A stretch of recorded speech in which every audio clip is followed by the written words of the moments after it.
Alice's Adventures in Wonderland by Lewis Carroll. Read by Kara Schallenberg. Chapter 1. Down the Rabbit Hole. Alice was beginning to get very tired of sitting by her sister on the bank and of having nothing to do. Once or twice she had peeped into the book her sister was reading, but it had no pictures or conversations in it. And what is the use of a book, thought Alice, without pictures or conversations? So she was considering in her own mind, as well as she could, for the hot day made her feel very sleepy and stupid, whether the pleasure of making a daisy chain would be worth the trouble of getting up and picking the daisies, when suddenly a white rabbit with pink eyes ran close by her. There was nothing so very remarkable in that, nor did Alice think it so very much out of the way to hear the rabbit say to itself, oh dear, I shall be late." When she thought it over afterwards, it occurred to her that she ought to have wondered at this, but at the time it all seemed quite natural.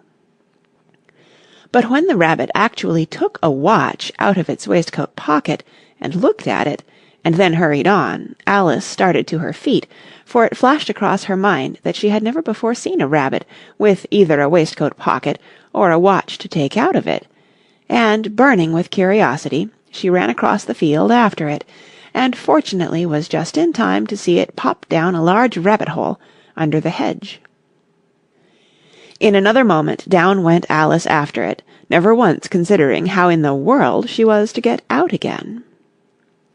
The rabbit-hole went straight on like a tunnel for some way, and then dipped suddenly down, so suddenly that Alice had not a moment to think about stopping herself before she found herself falling down a very deep well.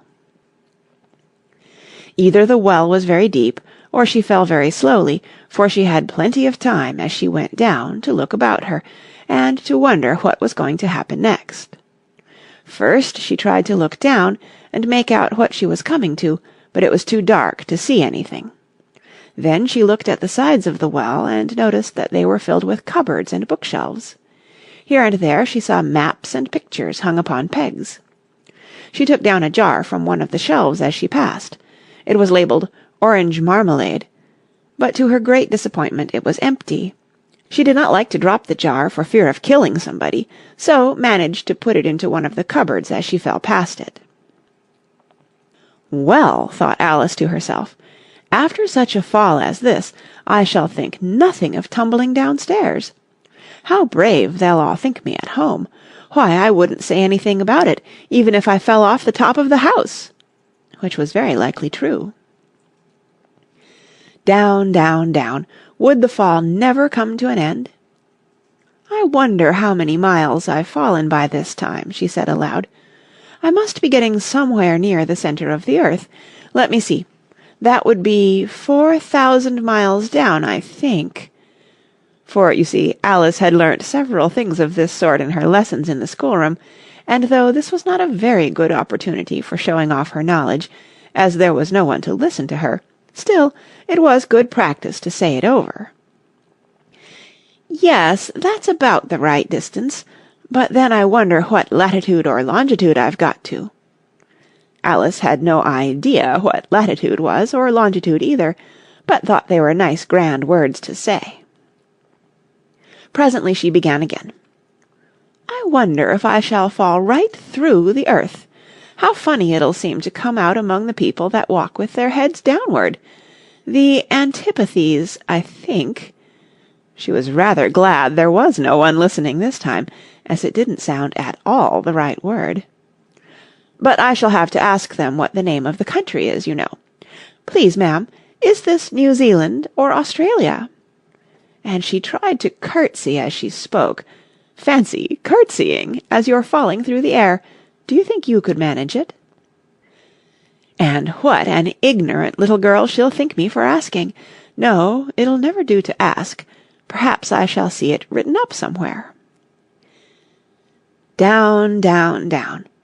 There was nothing else to do, so Alice soon began talking again. "Dinah'll miss me very much tonight, I should think." Dinah was the cat.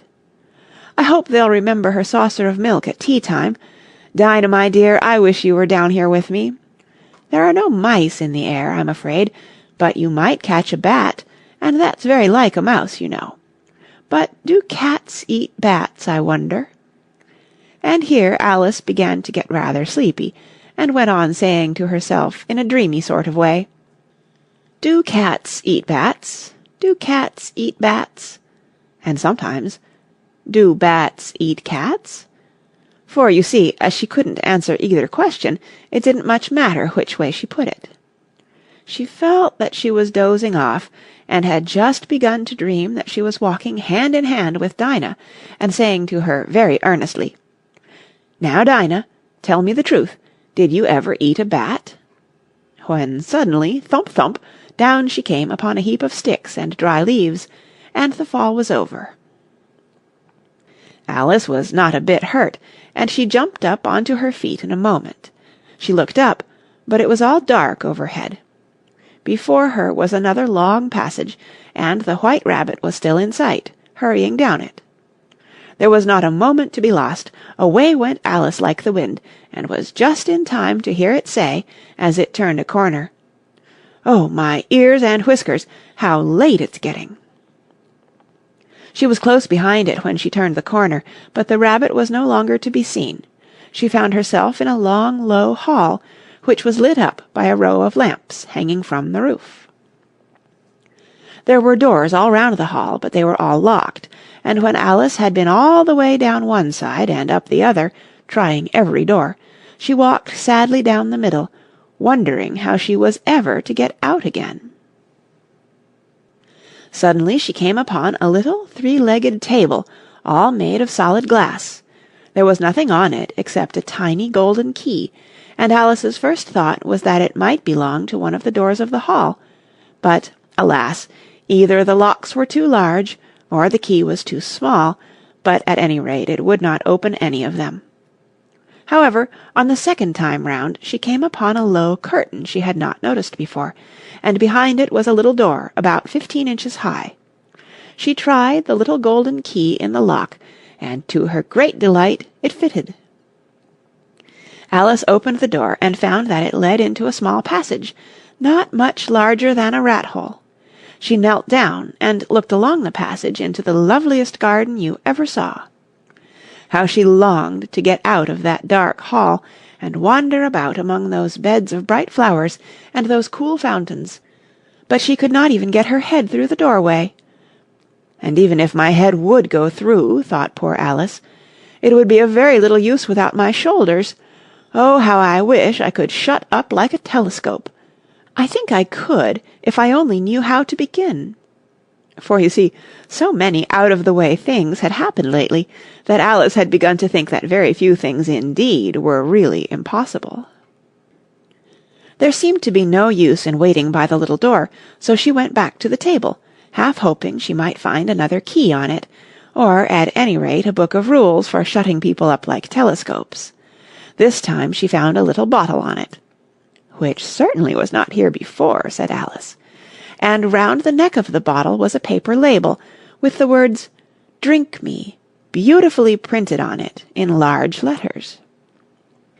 It was all very well to say, "Drink me," but the wise little Alice was not going to do that in a hurry.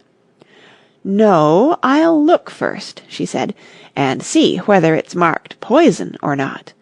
For she had read several nice little histories about children who had got burnt and eaten up by wild beasts and other unpleasant things, all because they would not remember the simple rules their friends had taught them, such as that a red-hot poker will burn you if you hold it too long, and that if you cut your finger very deeply with a knife it usually bleeds, and she had never forgotten that, if you drink much from a bottle marked poison, it is almost certain to disagree with you sooner or later. However, this bottle was not marked poison, so Alice ventured to taste it, and finding it very nice, it had, in fact, a sort of mixed flavour of cherry tart, custard, pineapple, roast turkey, toffee, and hot buttered toast, she very soon finished it off. "What a curious feeling," said Alice. "I must be shutting up like a telescope." And so it was indeed. She was now only 10 inches high, and her face brightened up at the thought that she was now the right size for going through the little door into that lovely garden. First, however, she waited for a few minutes to see if she was going to shrink any further. She felt a little nervous about this. "For it might end, you know," said Alice to herself, "in my going out altogether, like a candle. I wonder what I should be like then." And she tried to fancy what the flame of a candle is like after the candle is blown out, for she could not remember ever having seen such a thing. After a while, finding that nothing more happened, she decided on going into the garden at once. But, alas for poor Alice, when she got to the door she found she had forgotten the little golden key, and when she went back to the table for it, she found she could not possibly reach it. She could see it quite plainly through the glass, and she tried her best to climb up one of the legs of the table, but it was too slippery.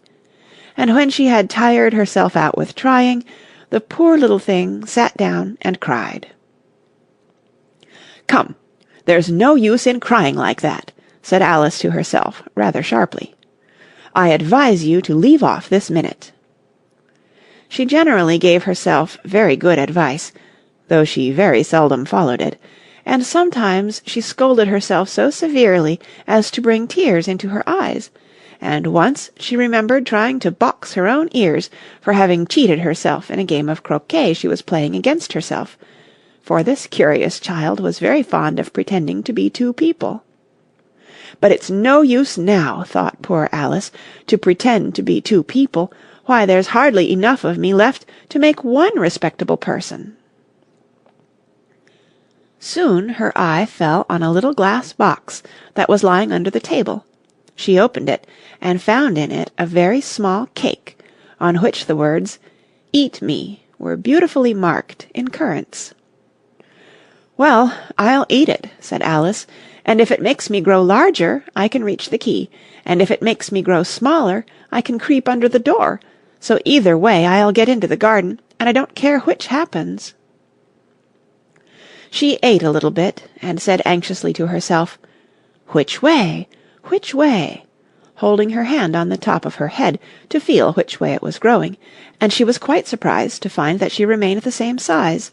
To be sure, this generally happens when one eats cake, but Alice had got so much into the way of expecting nothing but out-of-the-way things to happen, that it seemed quite dull and stupid for life to go on in the common way.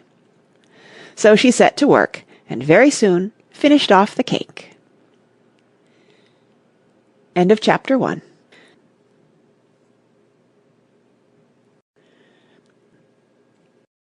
Chapter 2. The Pool of Tears. "Curiouser and curiouser!" cried Alice. She was so much surprised that for the moment she quite forgot how to speak good English. "Now I'm opening out like the largest telescope that ever was. Good-bye, feet!" For when she looked down at her feet, they seemed to be almost out of sight, they were getting so far off. "Oh, my poor little feet! I wonder who will put on your shoes and stockings for you now, dears. I'm sure I shan't be able. I shall be a great deal too far off to trouble myself about you. You must manage the best way you can. But I must be kind to them," thought Alice, "or perhaps they won't walk the way I want to go. Let me see. I'll give them a new pair of boots every Christmas." And she went on planning to herself how she would manage it. "They must go by the carrier," she thought, "and how funny it'll seem sending presents to one's own feet, and how odd the directions will look. Alice's right foot, Esquire, hearthrug, near the fender, with Alice's love. Oh dear, what nonsense I'm talking." Just then her head struck against the roof of the hall. In fact, she was now more than 9 feet high, and she at once took up the little golden key and hurried off to the garden door. Poor Alice! It was as much as she could do, lying down on one side, to look through into the garden with one eye, but to get through was more hopeless than ever. She sat down and began to cry again. "You ought to be ashamed of yourself," said Alice, "a great girl like you." She might well say this. "To go on crying in this way. Stop this moment, I tell you." But she went on all the same, shedding gallons of tears, until there was a large pool all round her, about 4 inches deep, and reaching half down the hall. After a time she heard a little pattering of feet in the distance, and she hastily dried her eyes to see what was coming. It was the White Rabbit returning, splendidly dressed, with a pair of white kid gloves in one hand and a large fan in the other. He came trotting along in a great hurry, muttering to himself as he came, "Oh, the Duchess! The Duchess! Oh, won't she be savage if I've kept her waiting!" Alice felt so desperate that she was ready to ask help of anyone, so when the rabbit came near her, she began, in a low, timid voice, "If you please, sir." The rabbit started violently, dropped the white kid gloves and the fan, and scurried away into the darkness as hard as he could go. Alice took up the fan and gloves, and, as the hall was very hot, she kept fanning herself all the time she went on talking. "Dear, dear, how queer everything is today, and yesterday things went on just as usual. I wonder if I've been changed in the night. Let me think. Was I the same when I got up this morning? I almost think I can remember feeling a little different, but if I'm not the same, the next question is, who in the world am I? Ah, that's the great puzzle." And she began thinking over all the children she knew that were of the same age as herself, to see if she could have been changed for any of them. "I'm sure I'm not Ada," she said, "for her hair goes in such long ringlets, and mine doesn't go in ringlets at all. And I'm sure I can't be Mabel, for I know all sorts of things, and she knows such a very little. Besides, she's she, and I'm I, and, oh dear, how puzzling it all is. I'll try if I know all the things I used to know. Let me see. 4 times 5 is 12, and 4 times 6 is 13, and 4 times 7 is... Oh dear, I shall never get to 20 at that rate. However, the multiplication table doesn't signify.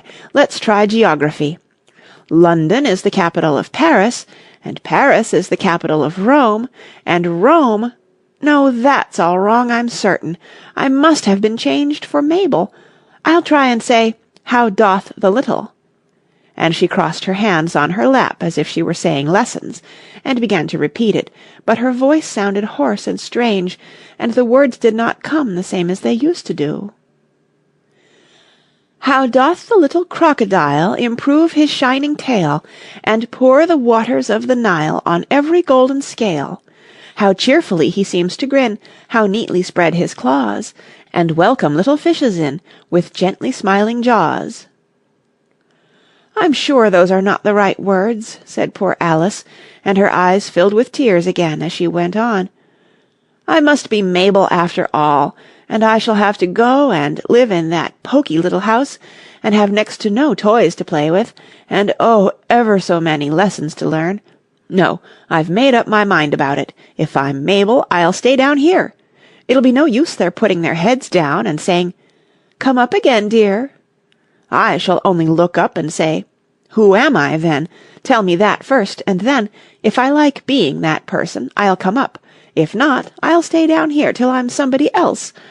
But, oh dear," cried Alice, with a sudden burst of tears, "I do wish they would put their heads down. I am so very tired of being all alone here." As she said this, she looked down at her hands, and was surprised to see that she had put on one of the rabbit's little white kid gloves while she was talking. "How can I have done that?" she thought. "I must be growing small again." She got up and went to the table to measure herself by it, and found that, as nearly as she could guess, she was now about 2 feet high, and was going on shrinking rapidly. She soon found out that the cause of this was the fan she was holding, and she dropped it hastily, just in time to avoid shrinking away altogether. "That was a narrow escape," said Alice, a good deal frightened at the sudden change, but very glad to find herself still in existence. "And now for the garden!" And she ran with all speed back to the little door, but, alas! the little door was shut again, and the little golden key was lying on the glass table as before. "And things are worse than ever," thought the poor child, "for I never was so small as this before, never, and I declare it's too bad, that it is." As she said these words, her foot slipped, and in another moment, splash, she was up to her chin in salt water. Her first idea was that she had somehow fallen into the sea. "And in that case I can go back by railway," she said to herself. Alice had been to the seaside once in her life, and had come to the general conclusion that wherever you go to on the English coast, you find a number of bathing machines in the sea, some children digging in the sand with wooden spades, then a row of lodging-houses, and behind them a railway station. However, she soon made out that she was in the pool of tears which she had wept when she was 9 feet high. "I wish I hadn't cried so much," said Alice as she swam about, trying to find her way out. "I shall be punished for it now, I suppose, by being drowned in my own tears. That will be a queer thing, to be sure. However, everything is queer today." Just then she heard something splashing about in the pool a little way off, and she swam nearer to make out what it was. At first she thought it must be a walrus or hippopotamus, but then she remembered how small she was now, and she soon made out that it was only a mouse that had slipped in like herself. "Would it be of any use now," thought Alice, "to speak to this mouse? Everything is so out of the way down here that I should think it very likely it can talk. At any rate, there's no harm in trying." So she began. "Oh, Mouse, do you know the way out of this pool? I am very tired of swimming about here, oh Mouse." Alice thought this must be the right way of speaking to a mouse. She had never done such a thing before, but she remembered having seen in her brother's Latin grammar, "A mouse, of a mouse, to a mouse, a mouse, o mouse." The mouse looked at her rather inquisitively, and seemed to her to wink with one of its little eyes, but it said nothing. "Perhaps it doesn't understand English," thought Alice. "I dare say it's a French mouse, come over with William the Conqueror." For, with all her knowledge of history, Alice had no very clear notion how long ago anything had happened. So she began again, "Où est ma chatte?" which was the first sentence in her French lesson book. The mouse gave a sudden leap out of the water, and seemed to quiver all over with fright. "Oh, I beg your pardon," cried Alice hastily, afraid that she had hurt the poor animal's feelings. "I quite forgot you didn't like cats." "Not like cats!" cried the mouse in a shrill, passionate voice. "Would you like cats if you were me?" "Well, perhaps not," said Alice in a soothing tone. "Don't be angry about it. And yet I wish I could show you our cat, Dinah. I think you'd take a fancy to cats, if you could only see her. She is such a dear, quiet thing," Alice went on, half to herself, as she swam lazily about in the pool. "And she sits purring so nicely by the fire, licking her paws and washing her face, and she is such a nice soft thing to nurse, and she's such a capital one for catching mice. Oh, I beg your pardon," cried Alice again, for this time the mouse was bristling all over, and she felt certain it must be really offended. "We won't talk about her any more, if you'd rather not." "We, indeed!" cried the mouse, who was trembling down to the end of his tail. "As if I would talk on such a subject! Our family always hated cats. Nasty, low, vulgar things. Don't let me hear the name again." "I won't, indeed," said Alice, in a great hurry to change the subject of conversation. Are you fond of dogs?" The mouse did not answer, so Alice went on eagerly. "There is such a nice little dog near our house I should like to show you. A little bright-eyed terrier, you know, with oh, such long curly brown hair, and it'll fetch things when you throw them, and it'll sit up and beg for its dinner and all sorts of things. I can't remember half of them.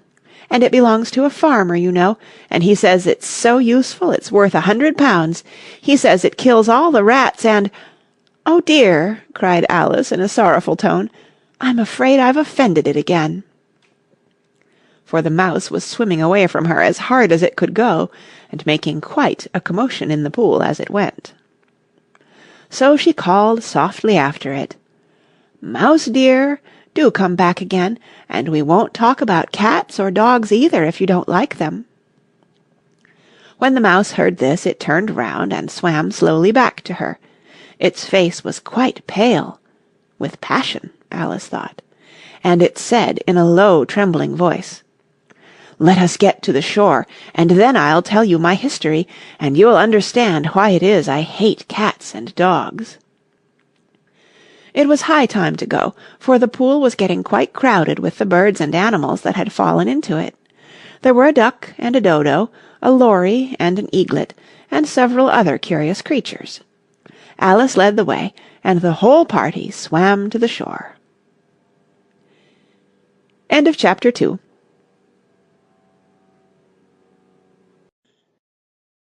Chapter 3. A Caucus Race and a Long Tail.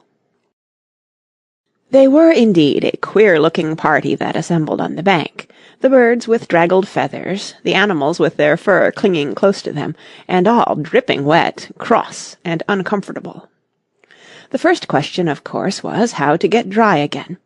They had a consultation about this, and after a few minutes it seemed quite natural to Alice to find herself talking familiarly with them, as if she had known them all her life. Indeed, she had quite a long argument with the lory, who at last turned sulky, and would only say, "I am older than you, and must know better."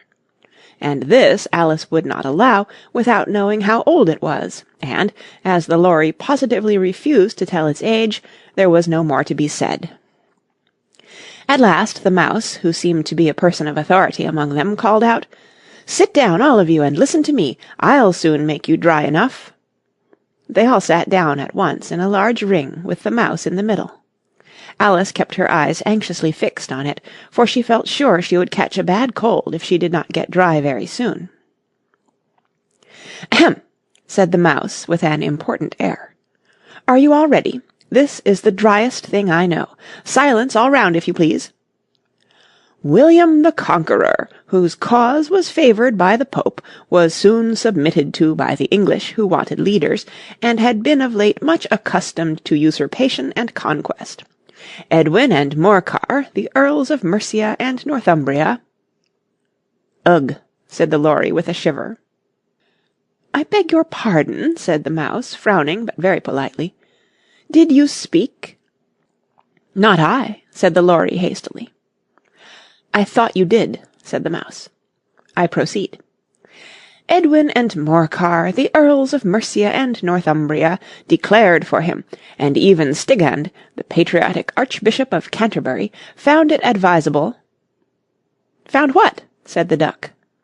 "Found it," the mouse replied rather crossly. "Of course you know what 'it' means."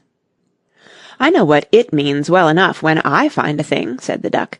"It's generally a frog or a worm. The question is, what did the Archbishop find?" The mouse did not notice this question, but hurriedly went on. "Found it advisable to go with Edgar Atheling to meet William and offer him the crown. William's conduct at first was moderate, but the insolence of his Normans— How are you getting on now, my dear?" it continued, turning to Alice as it spoke. "As wet as ever," said Alice in a melancholy tone. "It doesn't seem to dry me at all." "In that case," said the dodo solemnly, rising to its feet, "I move that the meeting adjourn for the immediate adoption of more energetic remedies." "Speak English," said the eaglet. "I don't know the meaning of half those long words, and what's more, I don't believe you do either." And the eaglet bent down its head to hide a smile. Some of the other birds tittered audibly. "What I was going to say," said the dodo in an offended tone, "was that the best thing to get us dry would be a caucus race." "What is a caucus race?" said Alice, not that she wanted much to know, but the dodo had paused, as if it thought that somebody ought to speak, and no one else seemed inclined to say anything. "Why," said the dodo, "the best way to explain it is to do it. And, as you might like to try the thing yourself some winter day, I will tell you how the dodo managed it. First it marked out a race course in a sort of circle. The exact shape doesn't matter, it said. And then all the party were placed along the course, here and there. There was no 1, 2, 3, and away, but they began running when they liked, and left off when they liked, so that it was not easy to know when the race was over. However, when they had been running half an hour or so, and were quite dry again, the Dodo suddenly called out, "The race is over!" and they all crowded round it, panting, and asking, "But who has won?" This question the Dodo could not answer without a great deal of thought, and it sat for a long time with one finger pressed upon its forehead, the position in which you usually see Shakespeare in the pictures of him, while the rest waited in silence. At last the Dodo said, "Everybody has won, and all must have prizes." "But who is to give the prizes?" quite a chorus of voices asked. "Why, she, of course," said the Dodo, pointing to Alice with one finger, and the whole party at once crowded round her, calling out in a confused way, "Prizes! Prizes!" Alice had no idea what to do, and in despair she put her hand in her pocket and pulled out a box of comfits. Luckily the salt water had not got into it, and handed them round as prizes. There was exactly one apiece, all round. "But she must have a prize herself, you know," said the Mouse. "Of course," the Dodo replied very gravely. "What else have you got in your pocket?" he went on, turning to Alice. "Only a thimble," said Alice sadly. "Hand it over here," said the Dodo.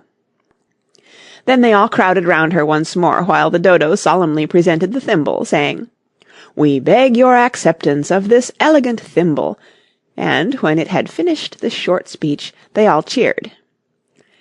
Alice thought the whole thing very absurd, but they all looked so grave that she did not dare to laugh, and, as she could not think of anything to say, she simply bowed, and took the thimble, looking as solemn as she could. The next thing was to eat the comfits. This caused some noise and confusion, as the large birds complained that they could not taste theirs, and the small ones choked and had to be patted on the back. However, it was over at last, and they sat down again in a ring, and begged the Mouse to tell them something more. "You promised to tell me your history, you know," said Alice, "and why it is you hate C and D," she added in a whisper, half afraid that it would be offended again. "Mine is a long and a sad tale," said the Mouse, turning to Alice and sighing. "It is a long tale, certainly," said Alice, looking down with wonder at the Mouse's tail. "But why do you call it sad?" And she kept on puzzling about it while the Mouse was speaking, so that her idea of the tale was something like this. And here the Mouse's words are printed in a long snaky line down the page, like a mouse's tail. "Fury said to a mouse that he met in the house, 'Let us both go to law, I will prosecute you.' 'Come, I'll take no denial, we must have a trial, for really this morning I've nothing to do.' Said the Mouse to the Cur, 'Such a trial, dear sir, with no jury or judge would be wasting our breath.' 'I'll be judge, I'll be jury,' said cunning old Fury. 'I'll try the whole cause, and condemn you to death.' 'You are not attending,' said the Mouse to Alice severely. 'What are you thinking of?' 'I beg your pardon,' said Alice very humbly. 'You had got to the fifth bend, I think.' 'I had not,' cried the Mouse, sharply and very angrily. 'A knot?' said Alice, always ready to make herself useful, and looking anxiously about her. 'Oh, do let me help to undo it.' 'I shall do nothing of the sort,' said the Mouse, getting up and walking away. 'You insult me by talking such nonsense.' 'I didn't mean it,' pleaded poor Alice, 'but you're so easily offended, you know.' The Mouse only growled in reply. 'Please come back and finish your story,' Alice called after it, and the others all joined in chorus, 'Yes, please do.' But the Mouse only shook its head impatiently and walked a little quicker. "What a pity it wouldn't stay," sighed the Lory, as soon as it was quite out of sight, and an old crab took the opportunity of saying to her daughter, "Ah, my dear, let this be a lesson to you never to lose your temper."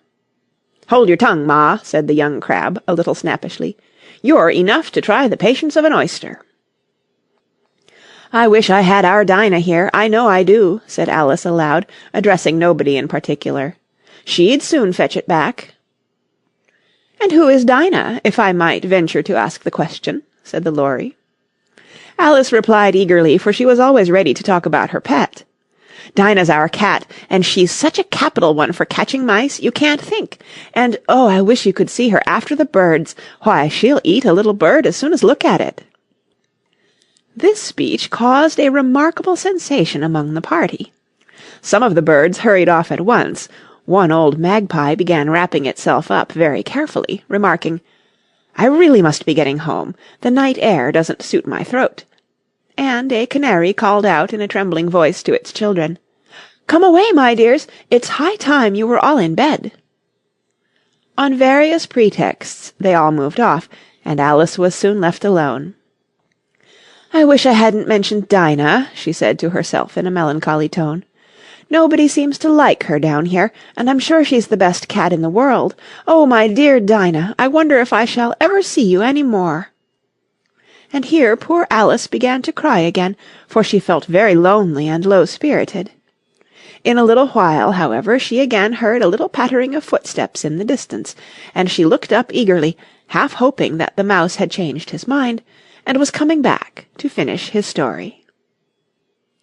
End of Chapter 3. Chapter 4. The Rabbit Sends in a Little Bill. It was the White Rabbit, trotting slowly back again, and looking anxiously about as it went, as if it had lost something, and she heard it muttering to itself, "The Duchess! The Duchess! Oh, my dear paws! Oh, my fur and whiskers! She'll get me executed, as sure as ferrets are ferrets! Where can I have dropped them, I wonder?" Alice guessed in a moment that it was looking for the fan and the pair of white kid gloves, and she very good-naturedly began hunting about for them, but they were nowhere to be seen. Everything seemed to have changed since her swim in the pool, and the great hall, with the glass table and the little door, had vanished completely. Very soon the rabbit noticed Alice as she went hunting about, and called out to her in an angry tone, "Why, Mary Ann, what are you doing out here? Run home this moment, and fetch me a pair of gloves and a fan. Quick now!" And Alice was so much frightened that she ran off at once in the direction it pointed to, without trying to explain the mistake it had made. "He took me for his housemaid," she said to herself as she ran. "How surprised he'll be when he finds out who I am! But I'd better take him his fan and gloves, that is, if I can find them." As she said this, she came upon a neat little house, on the door of which was a bright brass plate with the name W. Rabbit engraved upon it. She went in without knocking, and hurried upstairs, in great fear lest she should meet the real Mary Ann, and be turned out of the house before she had found the fan and gloves. "How queer it seems," Alice said to herself, "to be going messages for a rabbit. I suppose Dinah'll be sending me on messages next." And she began fancying the sort of thing that would happen. "Miss Alice, come here directly and get ready for your walk." "Coming in a minute, nurse, but I've got to see that the mouse doesn't get out." "Only I don't think," Alice went on, "that they'd let Dinah stop in the house if it began ordering people about like that." By this time she had found her way into a tidy little room with a table in the window, and on it, as she had hoped, a fan and 2 or 3 pairs of tiny white kid gloves. She took up the fan and a pair of the gloves, and was just going to leave the room, when her eye fell upon a little bottle that stood near the looking-glass. There was no label this time with the words, "Drink me," but nevertheless she uncorked it and put it to her lips. "I know something interesting is sure to happen," she said to herself, "whenever I eat or drink anything, so I'll just see what this bottle does. I do hope it'll make me grow large again, for really I'm quite tired of being such a tiny little thing." It did so indeed, and much sooner than she had expected. Before she had drunk half the bottle, she found her head pressing against the ceiling, and had to stoop to save her neck from being broken. She hastily put down the bottle, saying to herself, "That's quite enough. I hope I shan't grow any more. As it is, I can't get out at the door. I do wish I hadn't drunk quite so much." Alas, it was too late to wish that. She went on growing and growing, and very soon had to kneel down on the floor. In another minute there was not even room for this, and she tried the effect of lying down with one elbow against the door, and the other arm curled round her head. Still she went on growing, and as a last resource she put one arm out of the window and one foot up the chimney, and said to herself, "Now I can do no more, whatever happens. What will become of me?" Luckily for Alice, the little magic bottle had now had its full effect, and she grew no larger. Still, it was very uncomfortable, and as there seemed to be no sort of chance of her ever getting out of the room again, no wonder she felt unhappy. It was much pleasanter at home, thought poor Alice, when one wasn't always growing larger and smaller, and being ordered about by mice and rabbits. I almost wish I hadn't gone down that rabbit-hole, and yet, it's rather curious, you know, this sort of life. I do wonder what can have happened to me. When I used to read fairy tales, I fancied that kind of thing never happened, and now here I am in the middle of one. There ought to be a book written about me, that there ought, and when I grow up I'll write one. But I'm grown up now, she added in a sorrowful tone. At least there's no room to grow up any more here. But then, thought Alice, shall I never get any older than I am now? That'll be a comfort in one way, never to be an old woman, but then always to have lessons to learn. Oh, I shouldn't like that. Oh, you foolish Alice, she answered herself. How can you learn lessons in here? Why, there's hardly room for you, and no room at all for any lesson books. And so she went on, taking first one side and then the other, and making quite a conversation of it altogether, but after a few minutes she heard a voice outside, and stopped to listen. "Mary Ann, Mary Ann," said the voice, "fetch me my gloves this moment." Then came a little pattering of feet on the stairs. Alice knew it was the rabbit coming to look for her, and she trembled till she shook the house, quite forgetting that she was now about 1,000 times as large as the rabbit, and had no reason to be afraid of it. Presently the rabbit came up to the door and tried to open it, but, as the door opened inwards, and Alice's elbow was pressed hard against it, that attempt proved a failure. Alice heard it say to itself, "Then I'll go round and get in at the window." "That you won't," thought Alice, and, after waiting till she fancied she heard the rabbit just under the window, she suddenly spread out her hand and made a snatch in the air. She did not get hold of anything, but she heard a little shriek and a fall and a crash of broken glass, from which she concluded that it was just possible it had fallen into a cucumber frame or something of the sort. Next came an angry voice, the rabbit's, "Pat, Pat, where are you?" And then a voice she had never heard before, "Sure, then I'm here, digging for apples, your honour." "Digging for apples, indeed," said the rabbit angrily. "Here, come and help me out of this." Sounds of more broken glass. "Now tell me, Pat, what's that in the window?" "Sure, it's an arm, your honour." He pronounced it arum. "An arm, you goose! Who ever saw one that size? Why, it fills the whole window." "Sure it does, your honour, but it's an arm for all that." "Well, it's got no business there, at any rate. Go and take it away." There was a long silence after this, and Alice could only hear whispers now and then, such as, "Sure, I don't like it, your honour, at all, at all." "Do as I tell you, you coward." And at last she spread out her hand again, and made another snatch in the air. This time there were 2 little shrieks, and more sounds of broken glass. "What a number of cucumber frames there must be," thought Alice. "I wonder what they'll do next. As for pulling me out of the window, I only wish they could. I'm sure I don't want to stay in here any longer." She waited for some time without hearing anything more. At last came a rumbling of little cart-wheels, and the sound of a good many voices all talking together. She made out the words, "Where's the other ladder?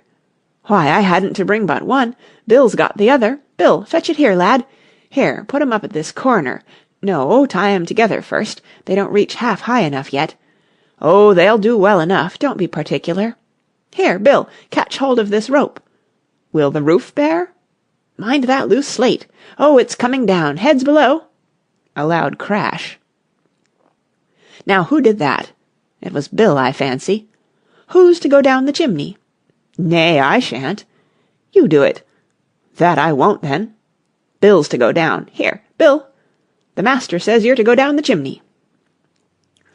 "Oh, so Bill's got to come down the chimney, has he?" said Alice to herself. Shy, they seem to put everything upon Bill. I wouldn't be in Bill's place for a good deal. This fireplace is narrow, to be sure, but I think I can kick a little." She drew her foot as far down the chimney as she could, and waited till she heard a little animal, she couldn't guess of what sort it was, scratching and scrambling about in the chimney close above her. Then, saying to herself, "This is Bill," she gave one sharp kick, and waited to see what would happen next. The first thing she heard was a general chorus of "There goes Bill!" Then the rabbit's voice along, "Catch him, you by the hedge!" Then silence, and then another confusion of voices. "Hold up his head! Brandy now! Don't choke him! How was it, old fellow? What happened to you? Tell us all about it." Last came a little feeble squeaking voice. "That's Bill," thought Alice. "Well, I hardly know. No more, thank'ee. I'm better now, but I'm a deal too flustered to tell you. All I know is, something comes at me like a jack-in-the-box, and up I goes like a skyrocket." "So you did, old fellow," said the others. "We must burn the house down," said the rabbit's voice, and Alice called out as loud as she could, "If you do, I'll set Dinah at you." There was a dead silence instantly, and Alice thought to herself, "I wonder what they will do next. If they had any sense, they'd take the roof off." After a minute or two they began moving about again, and Alice heard the rabbit say, "A barrowful will do to begin with." A barrowful of what? thought Alice, but she had not long to doubt, for the next moment a shower of little pebbles came rattling in at the window, and some of them hit her in the face. "I'll put a stop to this," she said to herself, and shouted out, "You'd better not do that again," which produced another dead silence. Alice noticed with some surprise that the pebbles were all turning into little cakes as they lay on the floor, and a bright idea came into her head. "If I eat one of these cakes," she thought, "it's sure to make some change in my size, and as it can't possibly make me larger, it must make me smaller, I suppose." So she swallowed one of the cakes, and was delighted to find that she began shrinking directly. As soon as she was small enough to get through the door, she ran out of the house, and found quite a crowd of little animals and birds waiting outside. The poor little lizard, Bill, was in the middle, being held up by 2 guinea pigs, who were giving it something out of a bottle. They all made a rush at Alice the moment she appeared, but she ran off as hard as she could, and soon found herself safe in a thick wood. "The first thing I've got to do," said Alice to herself, as she wandered about in the wood, "is to grow to my right size again, and the second thing is to find my way into that lovely garden. I think that will be the best plan." It sounded an excellent plan, no doubt, and very neatly and simply arranged. The only difficulty was that she had not the smallest idea how to set about it, and while she was peering about anxiously among the trees, a little sharp bark just over her head made her look up in a great hurry. An enormous puppy was looking down at her with large round eyes, and feebly stretching out one paw, trying to touch her. "Poor little thing," said Alice in a coaxing tone, and she tried hard to whistle to it, but she was terribly frightened all the time at the thought that it might be hungry, in which case it would be very likely to eat her up, in spite of all her coaxing. Hardly knowing what she did, she picked up a little bit of stick, and held it out to the puppy, whereupon the puppy jumped into the air off all its feet at once, with a yelp of delight, and rushed at the stick, and made believe to worry it. Then Alice dodged behind a great thistle to keep herself from being run over, and the moment she appeared on the other side, the puppy made another rush at the stick, and tumbled head over heels in its hurry to get hold of it. Then Alice, thinking it was very like having a game of play with a cart-horse, and expecting every moment to be trampled under its feet, ran round the thistle again. Then the puppy began a series of short charges at the stick, running a very little way forwards each time, and a long way back, and barking hoarsely all the while, till at last it sat down a good way off, panting, with its tongue hanging out of its mouth, and its great eyes half shut.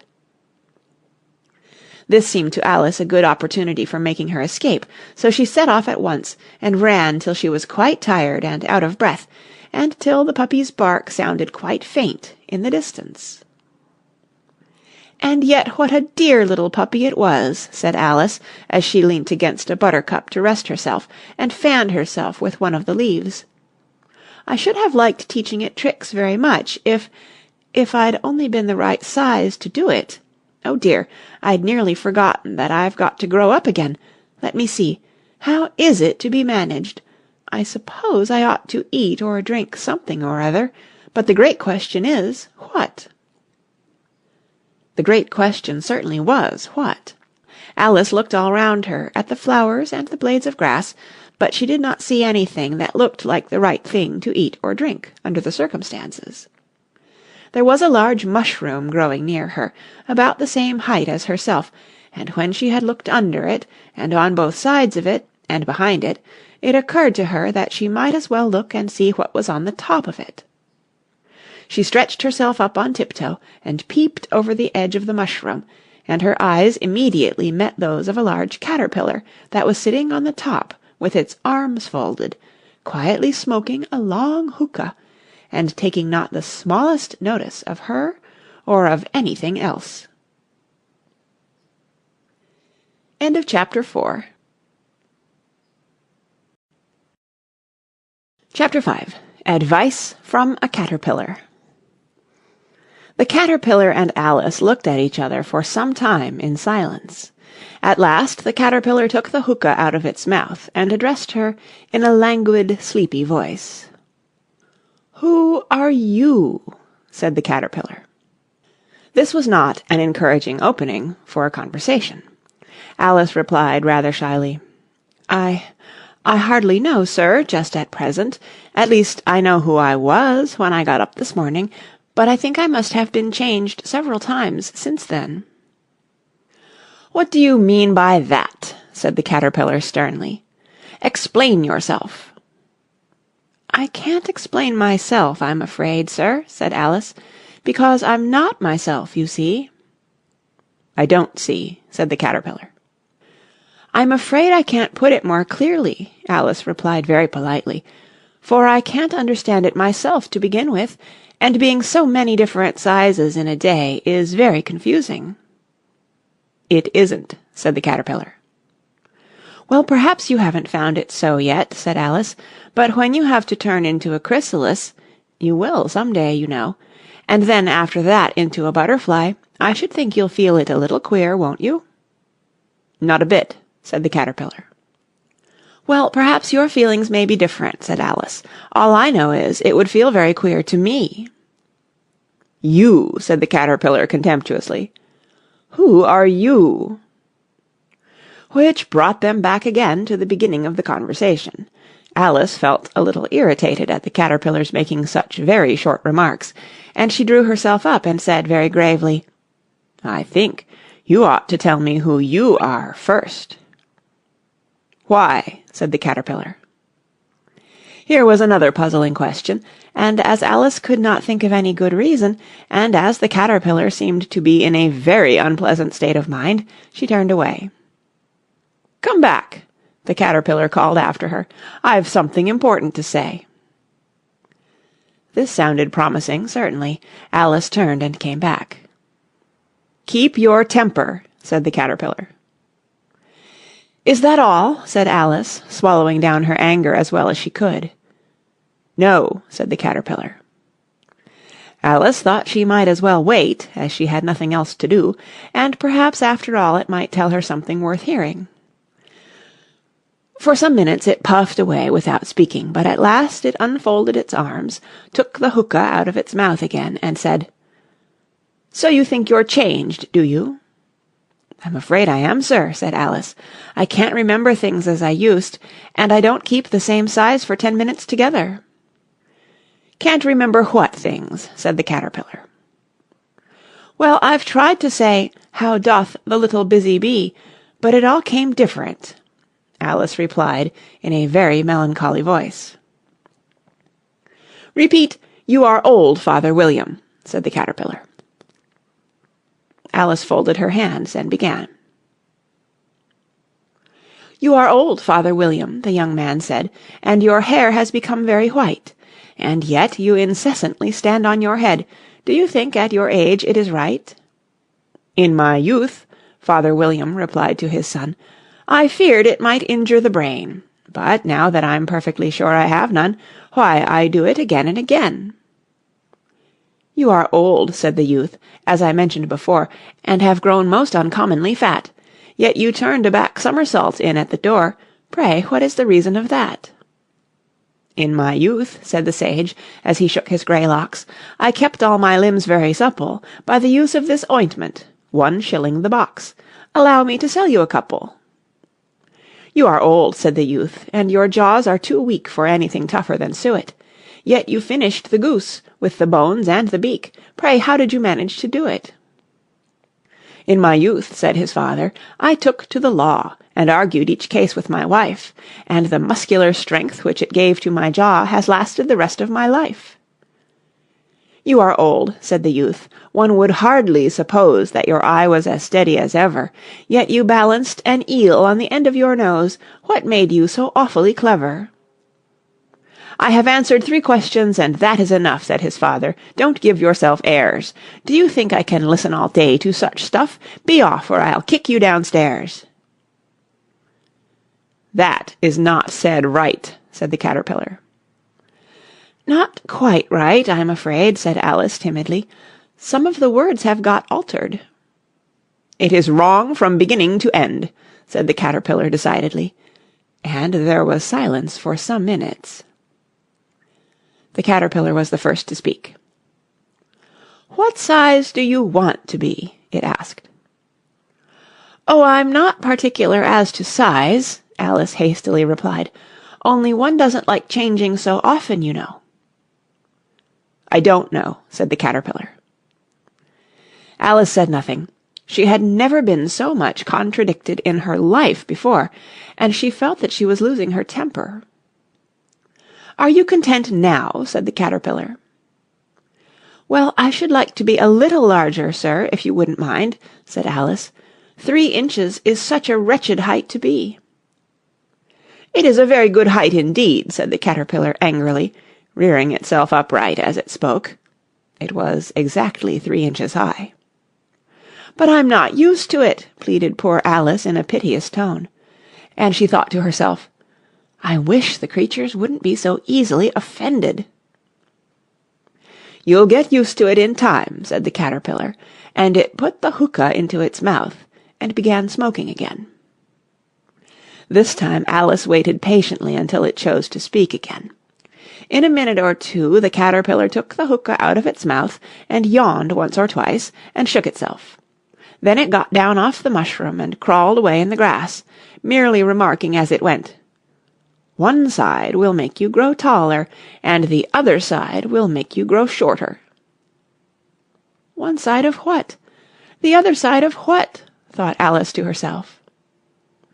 "Of the mushroom," said the caterpillar, just as if she had asked it aloud, and in another moment it was out of sight. Alice remained looking thoughtfully at the mushroom for a minute, trying to make out which were the 2 sides of it, and as it was perfectly round, she found this a very difficult question. However, at last she stretched her arms round it as far as they would go, and broke off a bit of the edge with each hand. "And now which is which?" she said to herself, and nibbled a little of the right-hand bit to try the effect. The next moment she felt a violent blow underneath her chin. It had struck her foot. She was a good deal frightened by this very sudden change, but she felt that there was no time to be lost, as she was shrinking rapidly, so she set to work at once to eat some of the other bit. Her chin was pressed so closely against her foot that there was hardly room to open her mouth, but she did it at last, and managed to swallow a morsel of the left-hand bit. "Come, my head's free at last," said Alice in a tone of delight, which changed into alarm in another moment, when she found that her shoulders were nowhere to be found. All she could see, when she looked down, was an immense length of neck, which seemed to rise like a stalk out of a sea of green leaves that lay far below her. "What can all that green stuff be?" said Alice, And where have my shoulders got to? And oh, my poor hands! How is it I can't see you?" She was moving them about as she spoke, but no result seemed to follow, except a little shaking among the distant green leaves. As there seemed to be no chance of getting her hands up to her head, she tried to get her head down to them, and was delighted to find that her neck would bend about easily in any direction like a serpent. She had just succeeded in curving it down into a graceful zigzag, and was going to dive in among the leaves, which she found to be nothing but the tops of the trees under which she had been wandering, when a sharp hiss made her draw back in a hurry. A large pigeon had flown into her face, and was beating her violently with its wings. "Serpent!" screamed the pigeon. "I'm not a serpent," said Alice indignantly. "Let me alone." "Serpent, I say again," repeated the pigeon, but in a more subdued tone, and added with a kind of sob, "I've tried every way, and nothing seems to suit them." "I haven't the least idea what you're talking about," said Alice. "I've tried the roots of trees, and I've tried banks, and I've tried hedges," the pigeon went on, without attending to her. "But those serpents, there's no pleasing them." Alice was more and more puzzled, but she thought there was no use in saying anything more till the pigeon had finished. "As if it wasn't trouble enough hatching the eggs," said the pigeon, "but I must be on the lookout for serpents night and day. Why, I haven't had a wink of sleep these 3 weeks." "I'm very sorry you've been annoyed," said Alice, who was beginning to see its meaning. "And just as I'd taken the highest tree in the wood," continued the pigeon, raising its voice to a shriek, "and just as I was thinking I should be free of them at last, they must needs come wriggling down from the sky. Ugh! Serpent!" "But I'm not a serpent, I tell you," said Alice. I'm a—" "Well, what are you?" said the pigeon. "I can see you're trying to invent something." I'm a little girl," said Alice, rather doubtfully, as she remembered the number of changes she had gone through that day. "A likely story indeed," said the pigeon in a tone of the deepest contempt. "I've seen a good many little girls in my time, but never one with such a neck as that. No, no, you're a serpent, and there's no use denying it. I suppose you'll be telling me next that you never tasted an egg." "I have tasted eggs, certainly," said Alice, who was a very truthful child. "But little girls eat eggs quite as much as serpents do, you know." "I don't believe it," said the pigeon. "But if they do, why, then they're a kind of serpent. That's all I can say."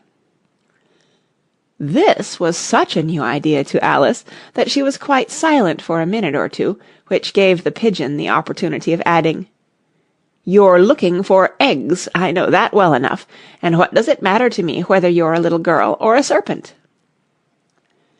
"It matters a good deal to me," said Alice hastily, "but I'm not looking for eggs as it happens, and if I was I shouldn't want yours. I don't like them raw." "Well, be off then," said the pigeon in a sulky tone, as it settled down again into its nest.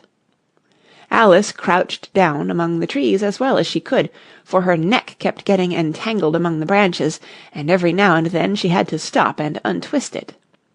After a while she remembered that she still held the pieces of mushroom in her hands, and she set to work very carefully, nibbling first at one and then at the other, and growing sometimes taller and sometimes shorter, until she had succeeded in bringing herself down to her usual height. It was so long since she had been anything near the right size that it felt quite strange at first, but she got used to it in a few minutes, and began talking to herself as usual. "Come, there's half my plan done now. How puzzling all these changes are. I'm never sure what I'm going to be from one minute to another. However, I've got back to my right size. The next thing is to get into that beautiful garden. How is that to be done, I wonder?" As she said this, she came suddenly upon an open place, with a little house in it about 4 feet high. "Whoever lives there," thought Alice, "it'll never do to come upon them this size. Why, I should frighten them out of their wits."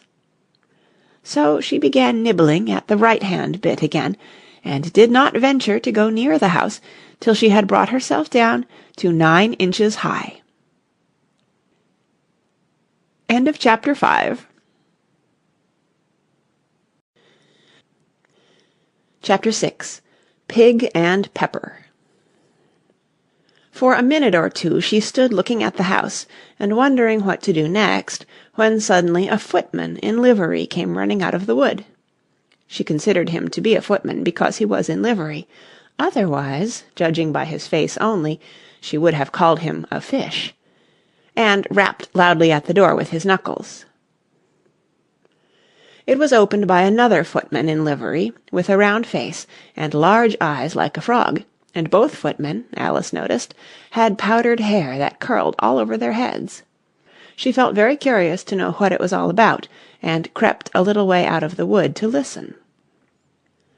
The fish footman began by producing from under his arm a great letter nearly as large as himself, and this he handed over to the other, saying in a solemn tone, "For the Duchess, an invitation from the Queen to play croquet." The frog footman repeated, in the same solemn tone, only changing the order of the words a little, "From the Queen, an invitation for the Duchess to play croquet." Then they both bowed low, and their curls got entangled together. Alice laughed so much at this that she had to run back into the wood for fear of their hearing her, and when she next peeped out the fish footman was gone, and the other was sitting on the ground near the door, staring stupidly up into the sky. Alice went timidly up to the door and knocked. "There's no sort of use in knocking," said the footman, "and that for 2 reasons. First, because I'm on the same side of the door as you are. Secondly, because they're making such a noise inside, no one could possibly hear you." And certainly there was a most extraordinary noise going on within, a constant howling and sneezing, and every now and then a great crash, as if a dish or kettle had been broken to pieces. "Please, then," said Alice, "how am I to get in?" "There might be some sense in your knocking," the footman went on without attending to her, "if we had the door between us. For instance, if you were inside, you might knock, and I could let you out, you know." He was looking up into the sky all the time he was speaking, and this Alice thought decidedly uncivil. "But perhaps he can't help it," she said to herself. "His eyes are so very nearly at the top of his head. But at any rate he might answer questions. How am I to get in?" she repeated aloud. "I shall sit here," the footman remarked, "till to-morrow." At this moment the door of the house opened, and a large plate came skimming out, straight at the footman's head. It just grazed his nose, and broke to pieces against one of the trees behind him. "Or next day, maybe," the footman continued in the same tone, exactly as if nothing had happened. "How am I to get in?" asked Alice again, in a louder tone. "Are you to get in at all?" said the footman. "That's the first question, you know." It was, no doubt, only Alice did not like to be told so. "It's really dreadful," she muttered to herself, "the way all the creatures argue. It's enough to drive one crazy." The footman seemed to think this a good opportunity for repeating his remark, with variations. "I shall sit here," he said, "on and off, for days and days." "But what am I to do?" said Alice. "Anything you like," said the footman, and began whistling. "Oh, there's no use in talking to him," said Alice desperately. "He's perfectly idiotic." And she opened the door and went in. The door led right into a large kitchen, which was full of smoke from one end to the other. The Duchess was sitting on a 3-legged stool in the middle, nursing a baby. The cook was leaning over the fire, stirring a large cauldron which seemed to be full of soup.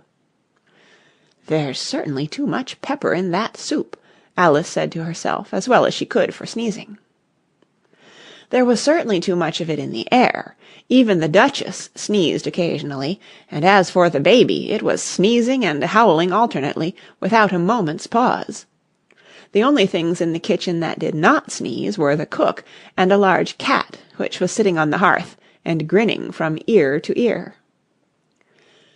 "Please, would you tell me," said Alice, a little timidly, for she was not quite sure whether it was good manners for her to speak first, "why your cat grins like that?" "It's a Cheshire cat," said the Duchess, "and that's why, pig." She said the last word with such sudden violence that Alice quite jumped, but she saw in another moment that it was addressed to the baby and not to her, so she took courage and went on again. "I didn't know that Cheshire cats always grinned. In fact, I didn't know that cats could grin."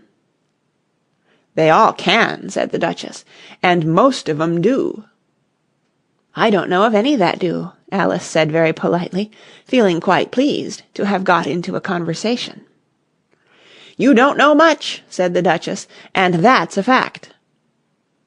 Alice did not at all like the tone of this remark, and thought it would be as well to introduce some other subject of conversation. While she was trying to fix on one, the cook took the cauldron of soup off the fire, and at once set to work throwing everything within her reach at the Duchess and the baby. The fire-irons came first, then followed a shower of saucepans, plates, and dishes. The Duchess took no notice of them even when they hit her, and the baby was howling so much already that it was quite impossible to say whether the blows hurt it or not. "Oh, please mind what you're doing," cried Alice, jumping up and down in an agony of terror. "Oh, there goes his precious nose!" as an unusually large saucepan flew close by it, and very nearly carried it off. "If everybody minded their own business," the Duchess said in a hoarse growl, "the world would go round a deal faster than it does." "Which would not be an advantage," said Alice, who felt very glad to get an opportunity of showing off a little of her knowledge. "Just think of what work it would make with the day and night. You see, the earth takes 24 hours to turn round on its axis." "Talking of axes," said the Duchess, "chop off her head." Alice glanced rather anxiously at the cook to see if she meant to take the hint, but the cook was busy stirring the soup, and seemed not to be listening, so she went on again. 24 hours, I think, or is it 12? "Oh, don't bother me," said the Duchess. "I never could abide figures." And with that she began nursing her child again, singing a sort of lullaby to it as she did so, and giving it a violent shake at the end of every line. "Speak roughly to your little boy, and beat him when he sneezes. He only does it to annoy, because he knows it teases." Chorus, in which the cook and the baby joined. "Wow, wow, wow." While the Duchess sang the second verse of the song, she kept tossing the baby violently up and down, and the poor little thing howled so that Alice could hardly hear the words. "I speak severely to my boy, I beat him when he sneezes, for he can thoroughly enjoy the pepper when he pleases." Chorus. "Wow, wow, wow." "Here, you may nurse it a bit if you like," the Duchess said to Alice, flinging the baby at her as she spoke. "I must go and get ready to play croquet with the Queen." And she hurried out of the room. The cook threw a frying pan after her as she went out, but it just missed her. Alice caught the baby with some difficulty, as it was a queer-shaped little creature, and held out its arms and legs in all directions. "Just like a starfish," thought Alice. The poor little thing was snorting like a steam engine when she caught it, and kept doubling itself up and straightening itself out again, so that altogether, for the first minute or two, it was as much as she could do to hold it. As soon as she had made out the proper way of nursing it, which was to twist it up into a sort of knot, and then keep tight hold of its right ear and left foot so as to prevent its undoing itself, she carried it out into the open air. "If I don't take this child away with me," thought Alice, "they're sure to kill it in a day or two. Wouldn't it be murder to leave it behind?" She said the last words out loud, and the little thing grunted in reply. It had left off sneezing by this time. "Don't grunt," said Alice. "That's not at all a proper way of expressing yourself." The baby grunted again, and Alice looked very anxiously into its face to see what was the matter with it. There could be no doubt that it had a very turned-up nose, much more like a snout than a real nose. Also, its eyes were getting extremely small for a baby. Altogether, Alice did not like the look of the thing at all. But perhaps it was only sobbing, she thought, and looked into its eyes again to see if there were any tears. No, there were no tears. "If you're going to turn into a pig, my dear," said Alice seriously, "I'll have nothing more to do with you. Mind now!" The poor little thing sobbed again, or grunted, it was impossible to say which, and they went on for some while in silence. Alice was just beginning to think to herself, "Now, what am I to do with this creature when I get it home?" when it grunted again, so violently that she looked down into its face in some alarm. This time there could be no mistake about it. It was neither more nor less than a pig, and she felt that it would be quite absurd for her to carry it further. So she set the little creature down, and felt quite relieved to see it trot away quietly into the wood. "If it had grown up," she said to herself, "it would have made a dreadfully ugly child, but it makes rather a handsome pig, I think." And she began thinking over other children she knew, who might do very well as pigs, and was just saying to herself, "If one only knew the right way to change them," when she was a little startled by seeing the Cheshire Cat sitting on a bough of a tree a few yards off. The cat only grinned when it saw Alice. It looked good-natured, she thought. Still, it had very long claws and a great many teeth, so she felt that it ought to be treated with respect. "Cheshire Puss," she began, rather timidly, as she did not at all know whether it would like the name. However, it only grinned a little wider. "Come, it's pleased so far," thought Alice, and she went on. "Would you tell me, please, which way I ought to go from here?" "That depends a good deal on where you want to get to," said the cat. "I don't much care where," said Alice. "Then it doesn't matter which way you go," said the cat. "So long as I get somewhere," Alice added as an explanation. "Oh, you're sure to do that," said the cat, "if you only walk long enough." Alice felt that this could not be denied, so she tried another question. "What sort of people live about here?"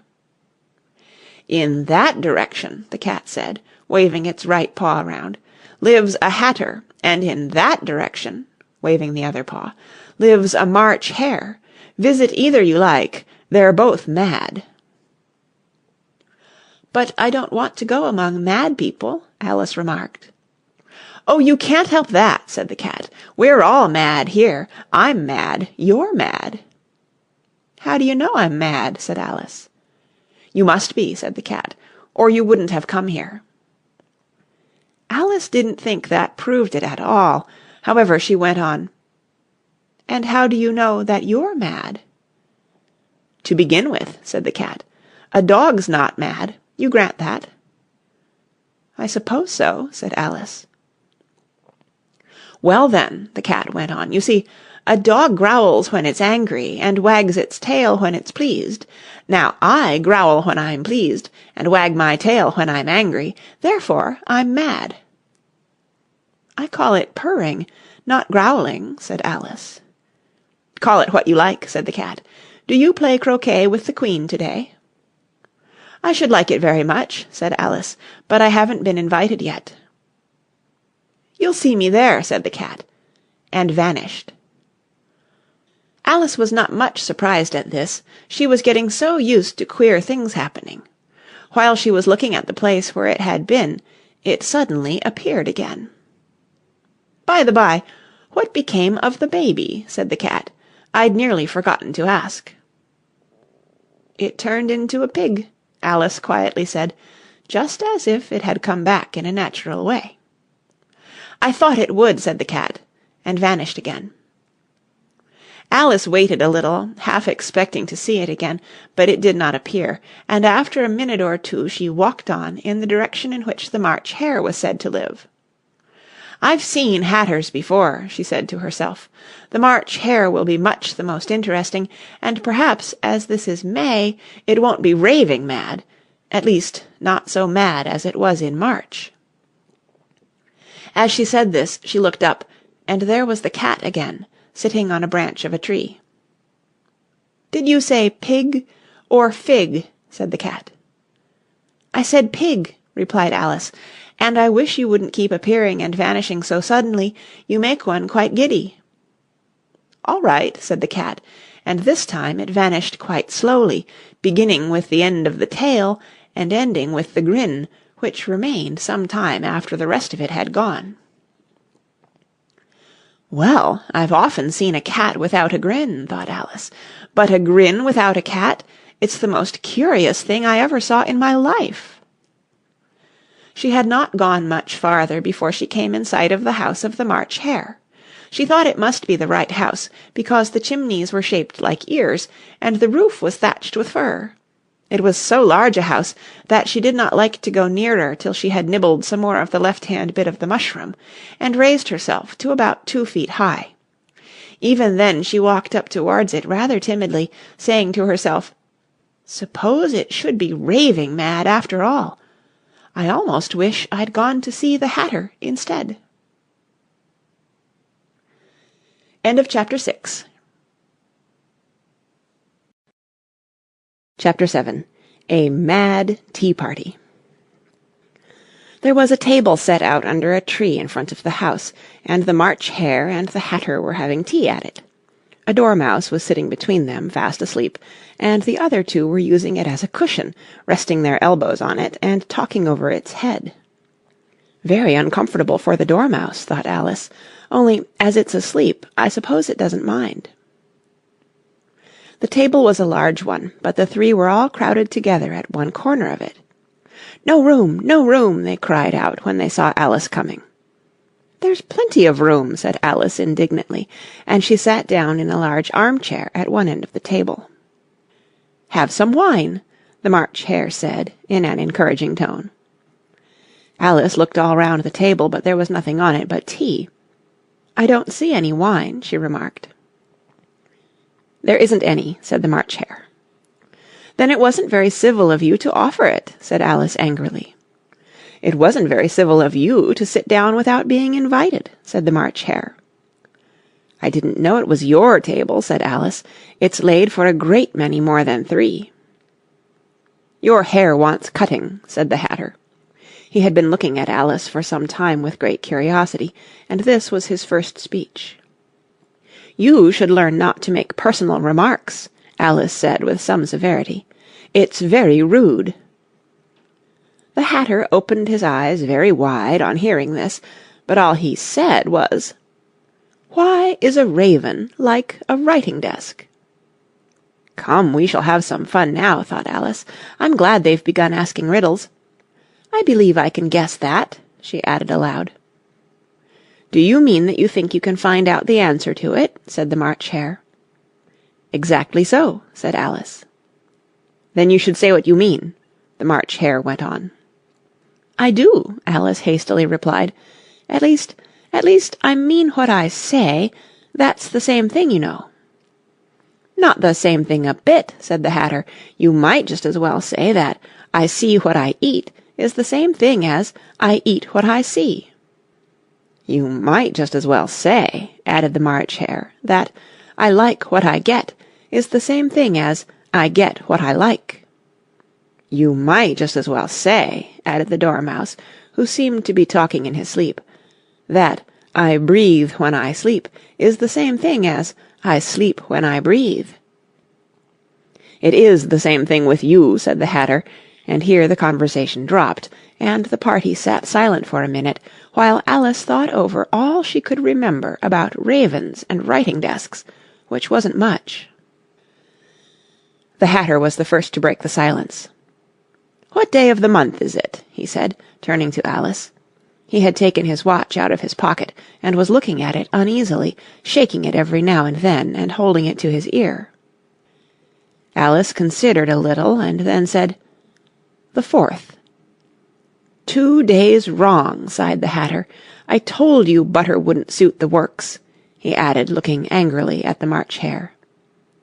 It was the best butter, the March Hare meekly replied. Yes, but some crumbs must have got in as well, the Hatter grumbled. You shouldn't have put it in with the bread knife.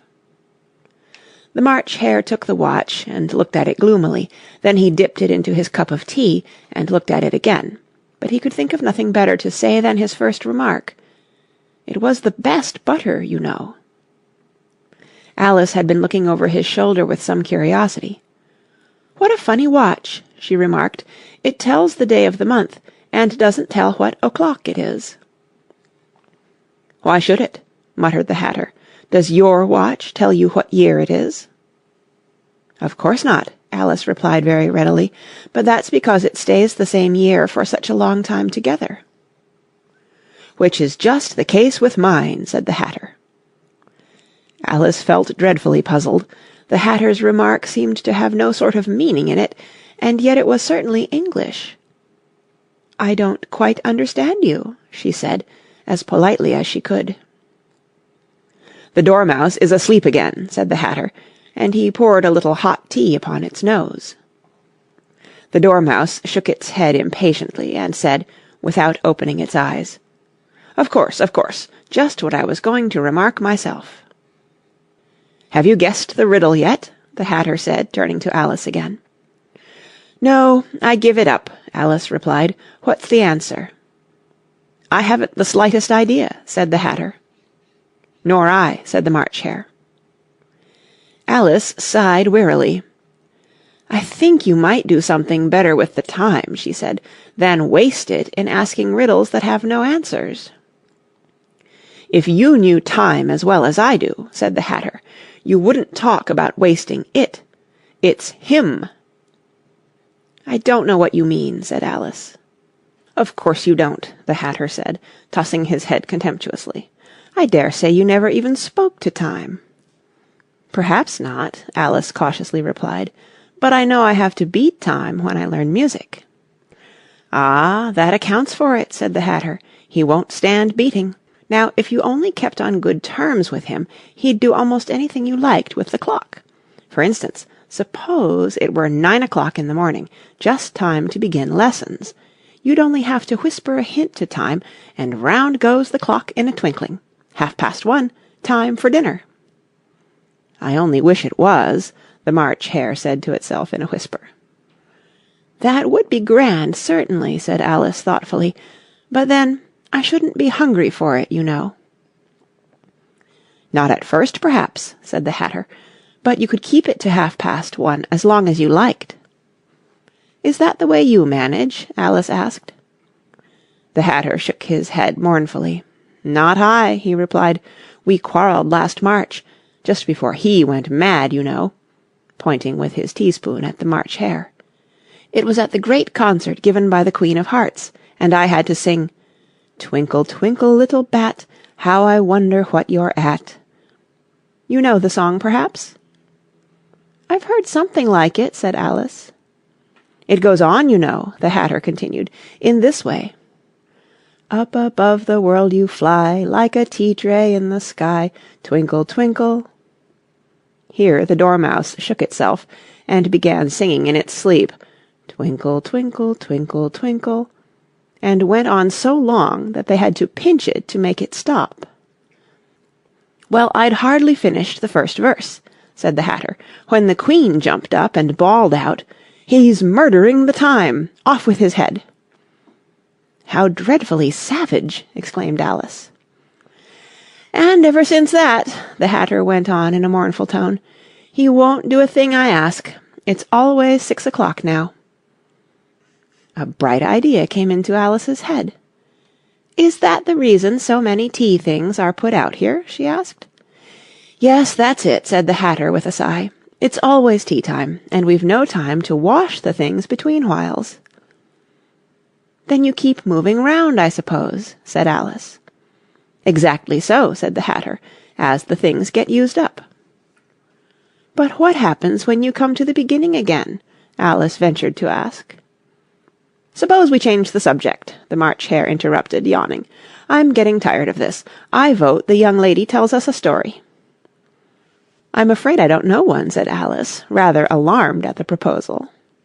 "Then the Dormouse shall," they both cried. "Wake up, Dormouse!" And they pinched it on both sides at once. The Dormouse slowly opened his eyes.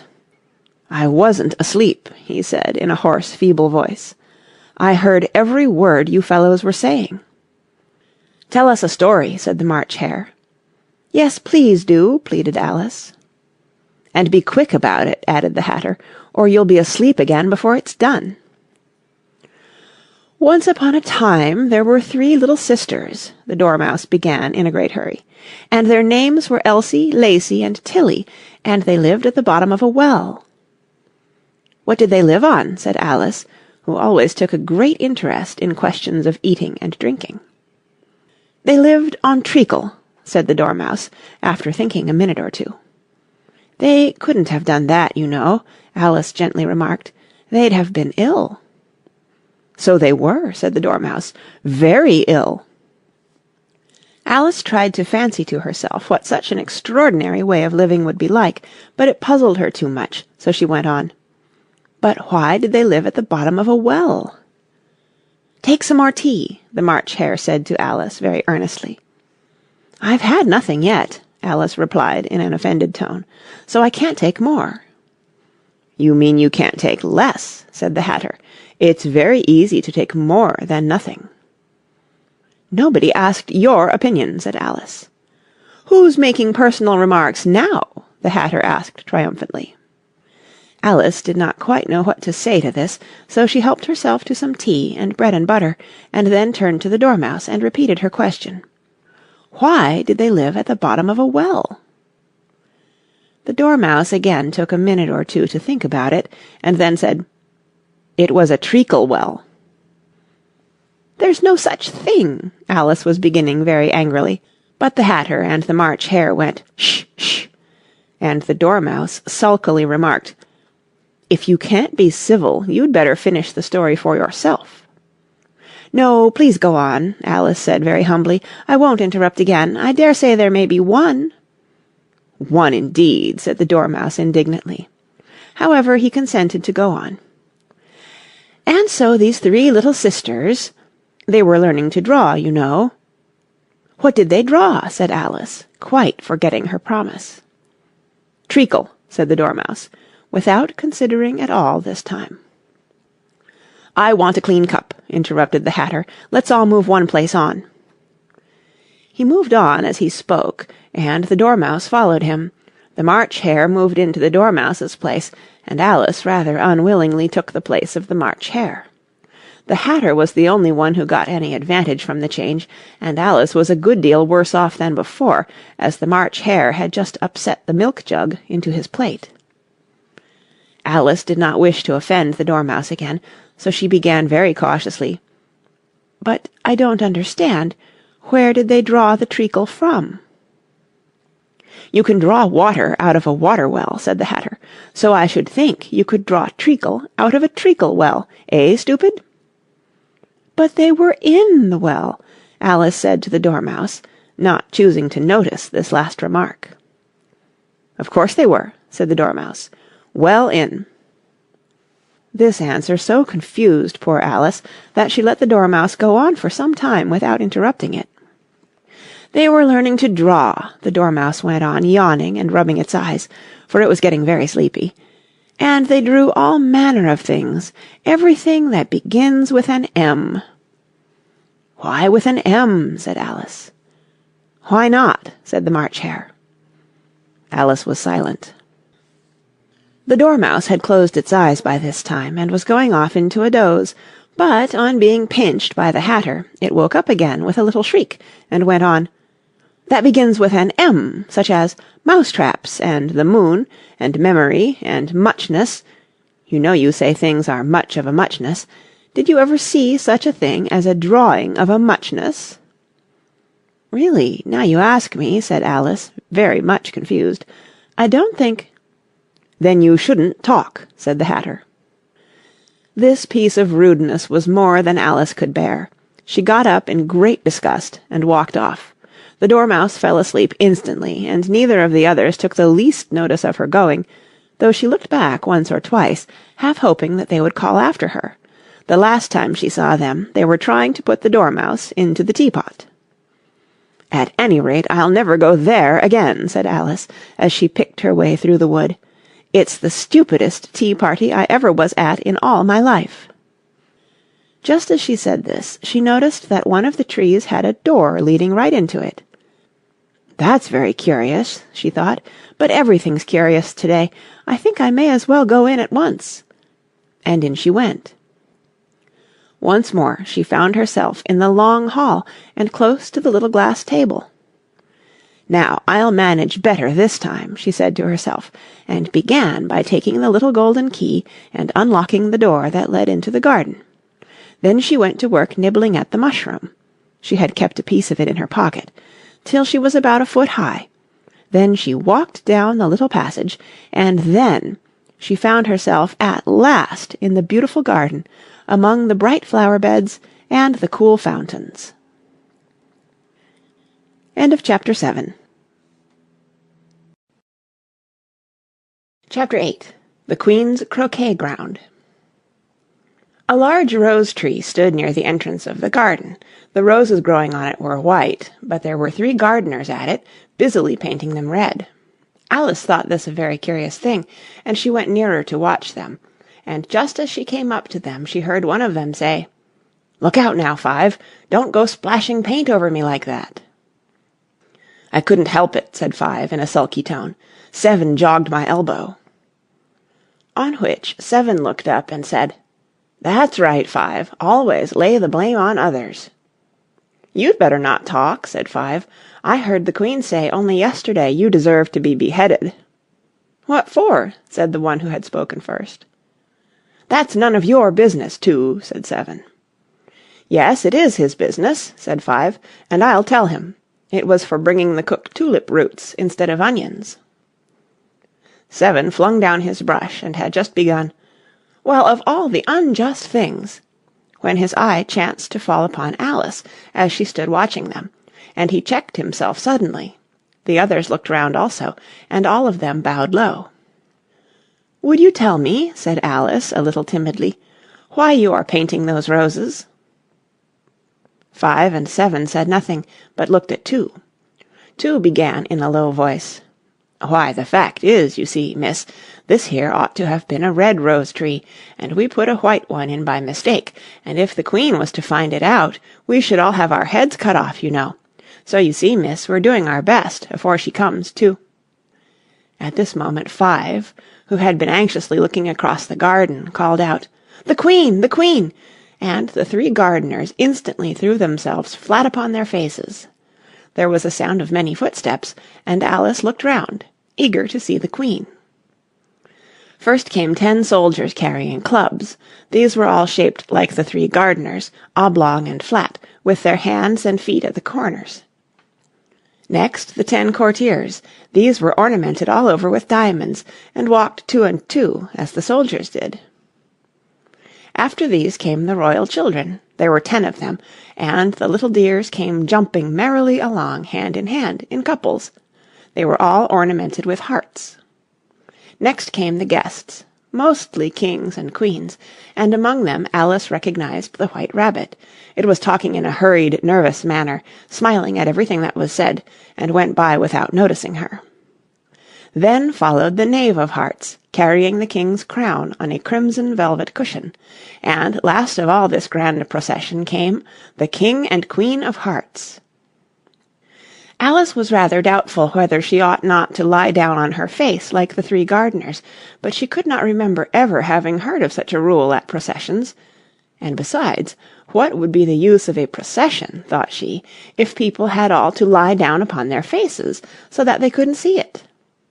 So she stood still where she was and waited. When the procession came opposite to Alice, they all stopped and looked at her, and the Queen said severely, "Who is this?" She said it to the Knave of Hearts, who only bowed and smiled in reply.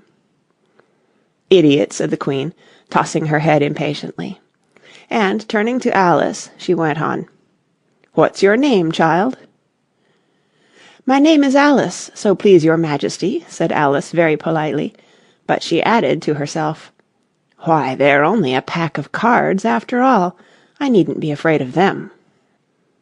"And who are these?" said the Queen, pointing to the 3 gardeners who were lying round the rose-tree, for you see, as they were lying on their faces, and the pattern on their backs was the same as the rest of the pack, she could not tell whether they were gardeners, or soldiers, or courtiers, or 3 of her own children. "How should I know?" said Alice, surprised at her own courage. "It's no business of mine." The Queen turned crimson with fury, and, after glaring at her for a moment like a wild beast, screamed, "Off with her head! Off!" "Nonsense!" said Alice very loudly and decidedly, and the Queen was silent.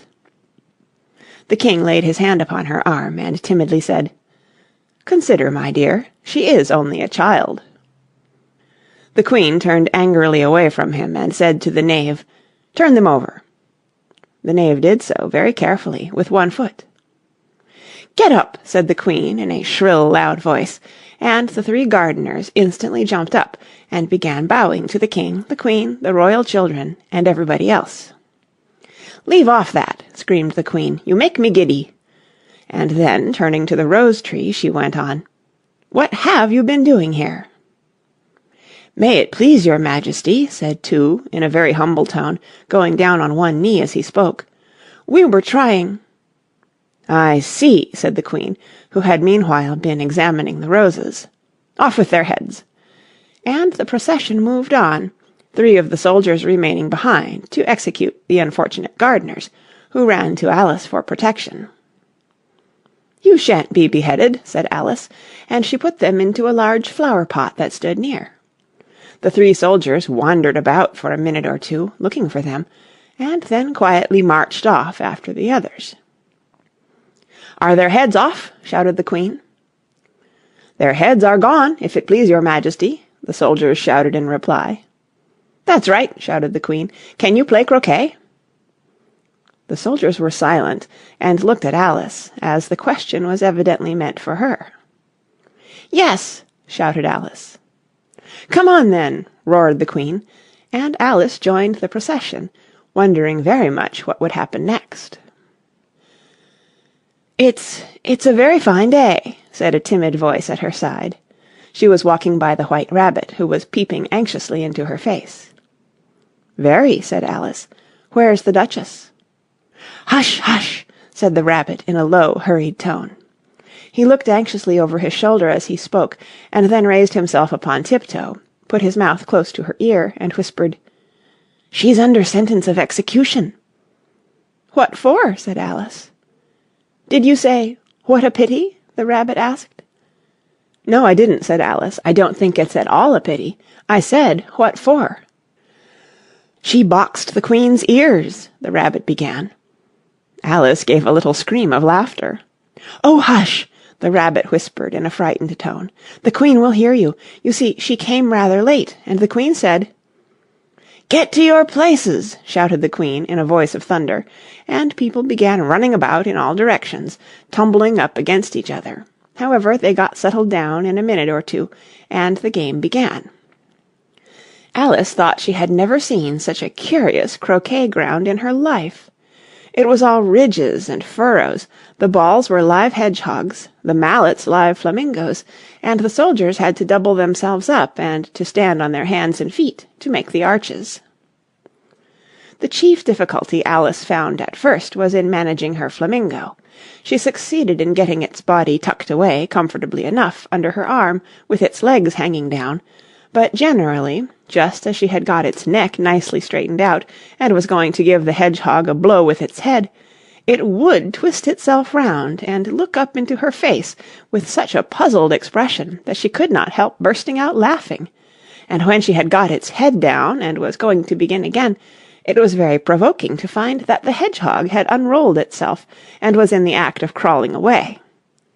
Besides all this, there was generally a ridge or furrow in the way wherever she wanted to send the hedgehog to, and as the doubled-up soldiers were always getting up and walking off to other parts of the ground, Alice soon came to the conclusion that it was a very difficult game indeed.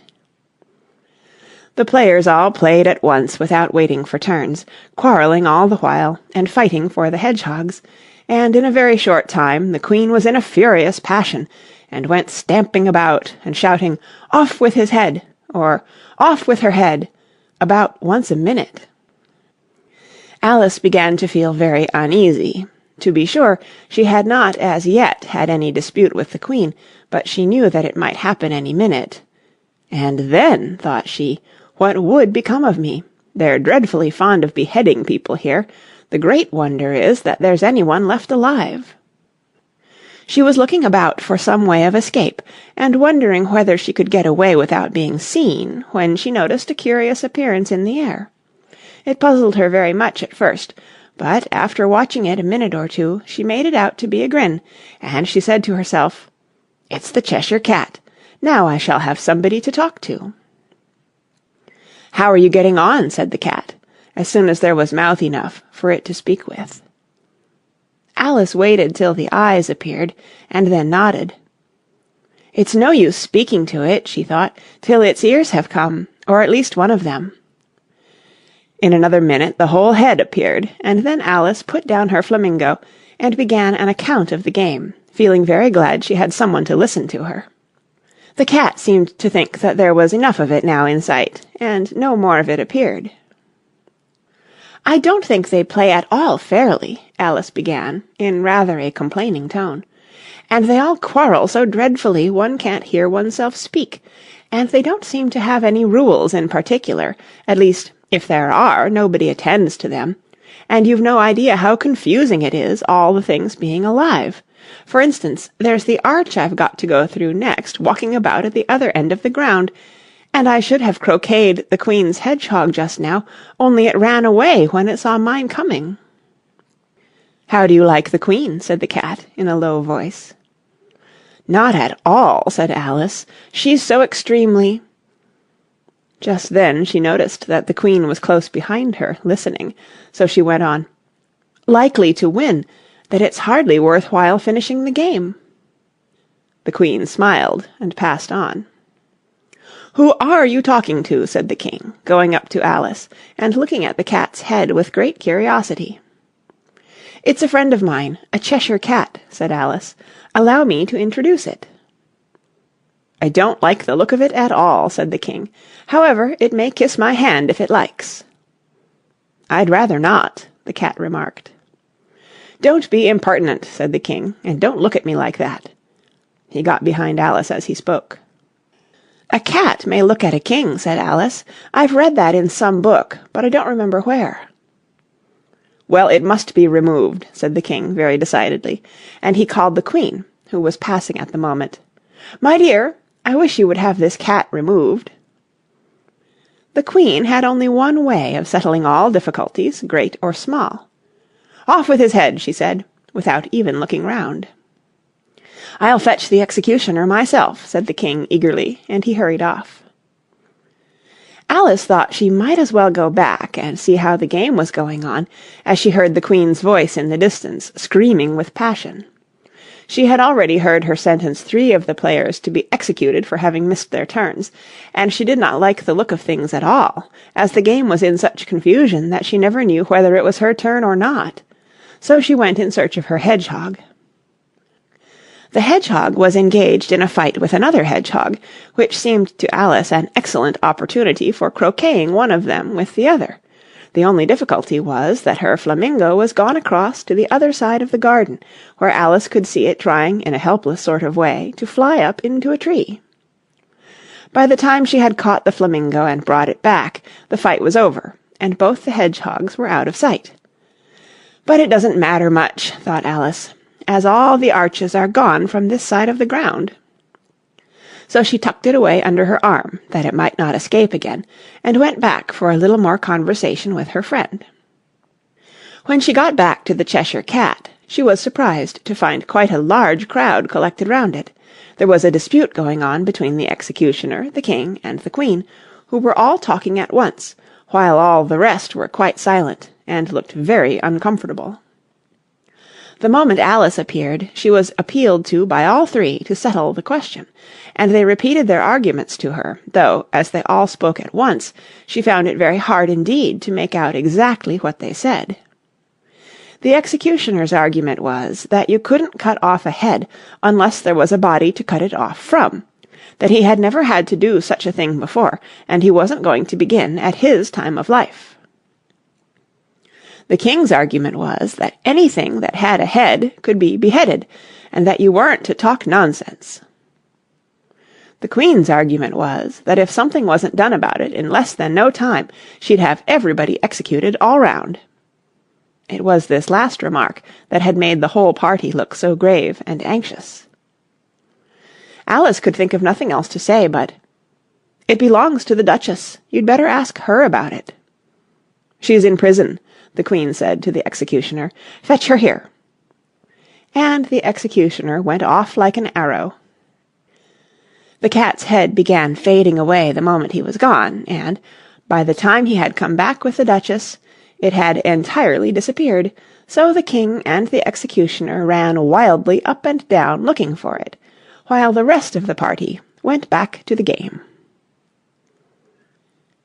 End of Chapter 8. Chapter 9. The Mock Turtle's Story. "You can't think how glad I am to see you again, you dear old thing," said the Duchess, as she tucked her arm affectionately into Alice's, and they walked off together. Alice was very glad to find her in such a pleasant temper, and thought to herself that perhaps it was only the pepper that had made her so savage when they met in the kitchen. "When I'm a duchess," she said to herself, not in a very hopeful tone, though, "I won't have any pepper in my kitchen at all. Soup does very well without. Maybe it's always pepper that makes people hot-tempered," she went on, very much pleased at having found out a new kind of rule, "and vinegar that makes them sour, and chamomile that makes them bitter, and barley sugar and such things that make children sweet-tempered. I only wish people knew that, then they wouldn't be so stingy about it, you know." She had quite forgotten the Duchess by this time, and was a little startled when she heard her voice close to her ear. "You're thinking about something, my dear, and that makes you forget to talk. I can't tell you just now what the moral of that is, but I shall remember it in a bit." "Perhaps it hasn't one," Alice ventured to remark. "Tut, tut, child," said the Duchess. "Everything's got a moral, if only you can find it." And she squeezed herself up closer to Alice's side as she spoke. Alice did not much like keeping so close to her, first because the Duchess was very ugly, and secondly because she was exactly the right height to rest her chin upon Alice's shoulder, and it was an uncomfortably sharp chin. However, she did not like to be rude, so she bore it as well as she could. "The game's going on rather better now," she said, by way of keeping up the conversation a little. "'Tis so," said the Duchess, "and the moral of that is, 'Oh, 'tis love that makes the world go round.'" "Somebody said," Alice whispered, "that it's done by everybody minding their own business." "Ah, well, it means much the same thing," said the Duchess, digging her sharp little chin into Alice's shoulder as she added, "and the moral of that is, take care of the sense, and the sounds will take care of themselves." How fond she is of finding morals in things, Alice thought to herself. "I dare say you're wondering why I don't put my arm round your waist," the Duchess said after a pause. "The reason is that I'm doubtful about the temper of your flamingo. Shall I try the experiment?" "He might bite," Alice cautiously replied, not feeling at all anxious to have the experiment tried. "Very true," said the Duchess. "Flamingos and mustard both bite, and the moral of that is, birds of a feather flock together." "Only mustard isn't a bird," Alice remarked. "Right as usual," said the Duchess. "What a clear way you have of putting things." "It's a mineral, I think," said Alice. "Of course it is," said the Duchess, who seemed ready to agree to everything that Alice said. There's a large mustard mine near here, and the moral of that is, the more there is of mine, the less there is of yours." "Oh, I know," exclaimed Alice, who had not attended to this last remark. "It's a vegetable. It doesn't look like one, but it is." "I quite agree with you," said the Duchess, "and the moral of that is, be what you would seem to be. Or, if you'd like it put more simply, never imagine yourself not to be otherwise than what it might appear to others that what you were or might have been was not otherwise than what you had been would have appeared to them to be otherwise." "I think I should understand that better," Alice said very politely, "if I had it written down, but I can't quite follow it as you say it." "That's nothing to what I could say if I chose," the Duchess replied in a pleased tone. "Pray don't trouble yourself to say it any longer than that," said Alice. "Oh, don't talk about trouble," said the Duchess. "I make you a present of everything I've said as yet." "A cheap sort of present," thought Alice. "I'm glad they don't give birthday presents like that." But she did not venture to say it out loud. "Thinking again?" the Duchess asked, with another dig of her sharp little chin. "I've a right to think," said Alice sharply, for she was beginning to feel a little worried.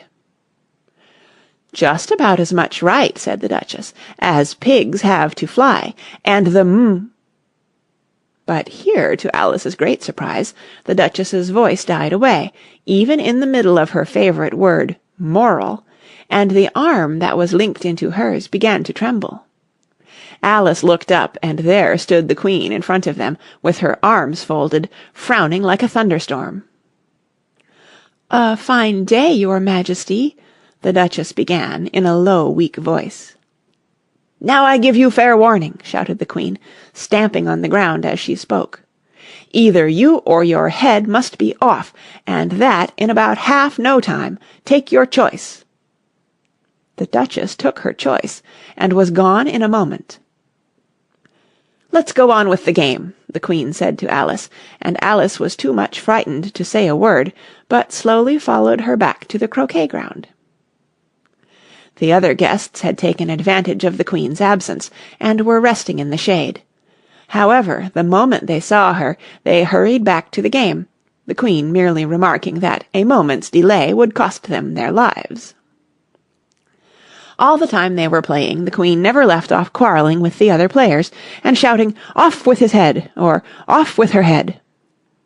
Those whom she sentenced were taken into custody by the soldiers, who of course had to leave off being arches to do this, so that by the end of half an hour or so there were no arches left, and all the players, except the King, the Queen, and Alice, were in custody and under sentence of execution. Then the Queen left off, quite out of breath, and said to Alice, "Have you seen the Mock Turtle yet?" "No," said Alice. "I don't even know what a mock turtle is." "It's the thing mock turtle soup is made from," said the Queen. "I never saw one or heard of one," said Alice. "Come on, then," said the Queen, "and he shall tell you his history." As they walked off together, Alice heard the King say in a low voice to the company generally, "You are all pardoned." "Come, that's a good thing," she said to herself, for she had felt quite unhappy at the number of executions the Queen had ordered. They very soon came upon a griffin lying fast asleep in the sun. If you don't know what a griffin is, look at the picture. "Up, lazy thing," said the Queen, "and take this young lady to see the Mock Turtle, and to hear his history. I must go back and see after some executions I have ordered." And she walked off, leaving Alice alone with the griffin. Alice did not quite like the look of the creature, but on the whole she thought it would be quite as safe to stay with it as to go after that savage Queen, so she waited. The griffin sat up and rubbed its eyes. Then it watched the Queen till she was out of sight. Then it chuckled. "What fun!" said the griffin, half to itself, half to Alice. "What is the fun?" said Alice. "Why, she," said the griffin. "It's all her fancy, that. They never executes nobody, you know. Come on." "Everybody says 'come on' here," thought Alice, as she went slowly after it. "I never was so ordered about in all my life, never." They had not gone far before they saw the Mock Turtle in the distance, sitting sad and lonely on a little ledge of rock, and as they came nearer, Alice could hear him sighing as if his heart would break. She pitied him deeply. "What is his sorrow?" she asked the Gryphon, and the Gryphon answered, very nearly in the same words as before. "It's all his fancy, that. He hasn't got no sorrow, you know. Come on." So they went up to the Mock Turtle, who looked at them with large eyes full of tears, but said nothing. "This here young lady," said the Gryphon, "she wants for to know your history, she do." "I'll tell it her," said the Mock Turtle in a deep hollow tone. "Sit down, both of you, and don't speak a word till I've finished." So they sat down, and nobody spoke for some minutes. Alice thought to herself, "I don't see how he can ever finish if he doesn't begin," but she waited patiently. "Once," said the Mock Turtle at last, with a deep sigh, "I was a real turtle." These words were followed by a very long silence, broken only by an occasional exclamation of "Hrrr!" from the Gryphon, and the constant heavy sobbing of the Mock Turtle. Alice was very nearly getting up and saying, "Thank you, sir, for your interesting story," but she could not help thinking there must be more to come, so she sat still and said nothing. "When we were little," the Mock Turtle went on at last, more calmly, though still sobbing a little now and then, "we went to school in the sea. The master was an old turtle. We used to call him Tortoise." "Why did you call him Tortoise if he wasn't one?" Alice asked. "We called him Tortoise because he taught us," said the Mock Turtle angrily. "Really, you are very dull."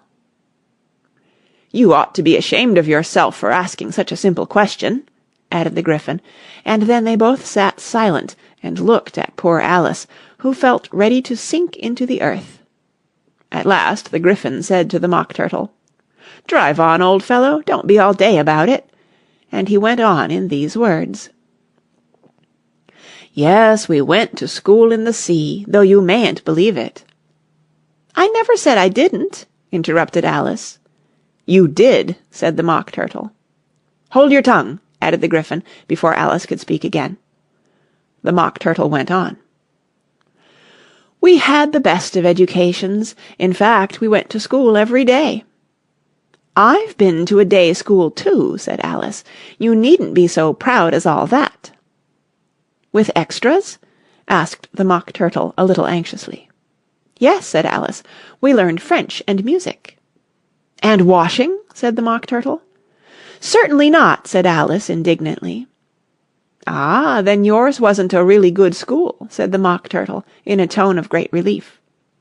Now at ours they had at the end of the bill, "French, music, and washing, extra." "You couldn't have wanted it much," said Alice, "living at the bottom of the sea." "I couldn't afford to learn it," said the Mock Turtle with a sigh. "I only took the regular course." "What was that?" inquired Alice. "Reeling and writhing, of course, to begin with," the Mock Turtle replied, "and then the different branches of arithmetic: ambition, distraction, uglification, and derision." "I never heard of uglification," Alice ventured to say. "What is it?" The Gryphon lifted up both its paws in surprise. "What? Never heard of uglifying?" it exclaimed. "You know what to beautify is, I suppose."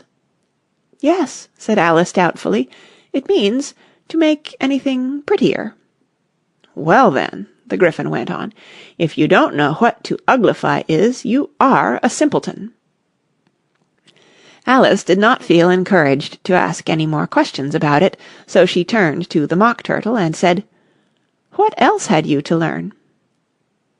"Well, there was mystery," the Mock Turtle replied, counting off the subjects on his flappers. "Mystery, ancient and modern, with seaography. Then drawling. The drawling master was an old conger eel that used to come once a week. He taught us drawling, stretching, and fainting in coils." "What was that like?" said Alice.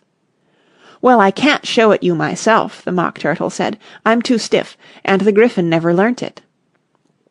"Hadn't time," said the Gryphon. "I went to the classics master, though. He was an old crab, he was."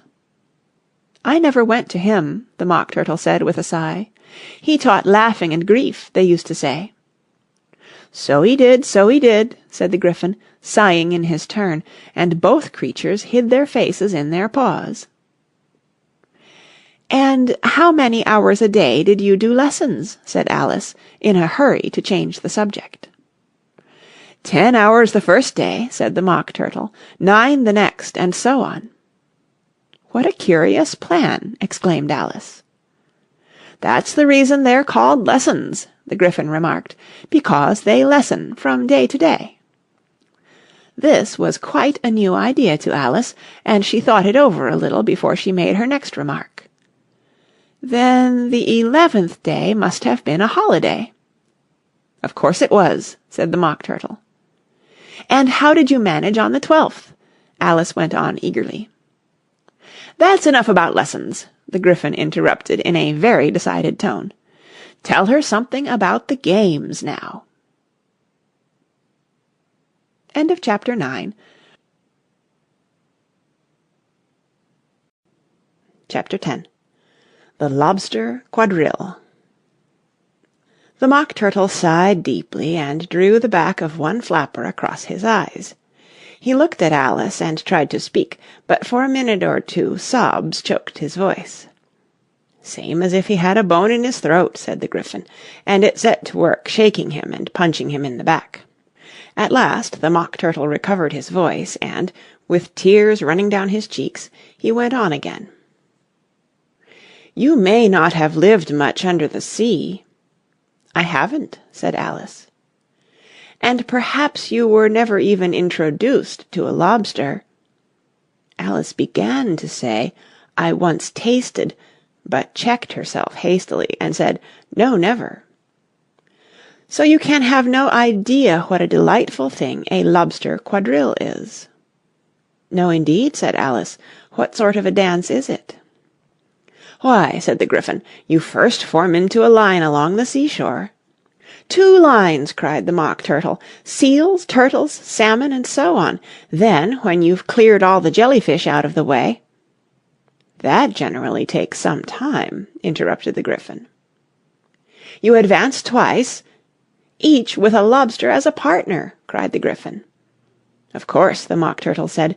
"Advance twice, set to partners—" "Change lobsters and retire in same order," continued the Gryphon. "Then, you know," the Mock Turtle went on, "you throw the—" "The lobsters!" shouted the Gryphon, with a bound into the air. "As far out to sea as you can—" "Swim after them!" screamed the Gryphon. "Turn a somersault in the sea!" cried the Mock Turtle, capering wildly about. "Change lobsters again!" yelled the Gryphon at the top of its voice. "Back to land again, and that's all the first figure," said the Mock Turtle, suddenly dropping his voice, and the 2 creatures, who had been jumping about like mad things all this time, sat down again very sadly and quietly, and looked at Alice. "It must be a very pretty dance," said Alice timidly. "Would you like to see a little of it?" said the Mock Turtle. "Very much indeed," said Alice. "Come, let's try the first figure," said the Mock Turtle to the Gryphon. "We can do without lobsters, you know. Which shall sing?" "Oh, you sing," said the Gryphon. "I've forgotten the words." So they began solemnly dancing round and round Alice, every now and then treading on her toes when they passed too close, and waving their forepaws to mark the time, while the Mock Turtle sang this, very slowly and sadly. "Will you walk a little faster?" said a whiting to a snail. "There's a porpoise close behind us, and he's treading on my tail. See how eagerly the lobsters and the turtles all advance. They are waiting on the shingle. Will you come and join the dance? Will you, won't you, will you, won't you, will you join the dance? Will you, won't you, won't you, won't you join the dance? You can really have no notion how delightful it will be when they take us up and throw us with the lobsters out to sea." But the snail replied, too far, and gave a look askance. Said he thanked the whiting kindly, but he would not join the dance. Would not, could not, would not, could not join the dance. Would not, could not, would not, could not join the dance. "What matters it how far we go?" his scaly friend replied. "There is another shore, you know, upon the other side. The further off from England, the nearer is to France. Then turn not pale, beloved snail, but come and join the dance. Will you, won't you, will you, won't you, will you join the dance? Will you, won't you, will you, won't you join the dance?" "Thank you. It's a very interesting dance to watch," said Alice, feeling very glad that it was over at last. "And I do so like that curious song about the whiting." "Oh, as to the whiting," said the Mock Turtle, "you've seen them, of course."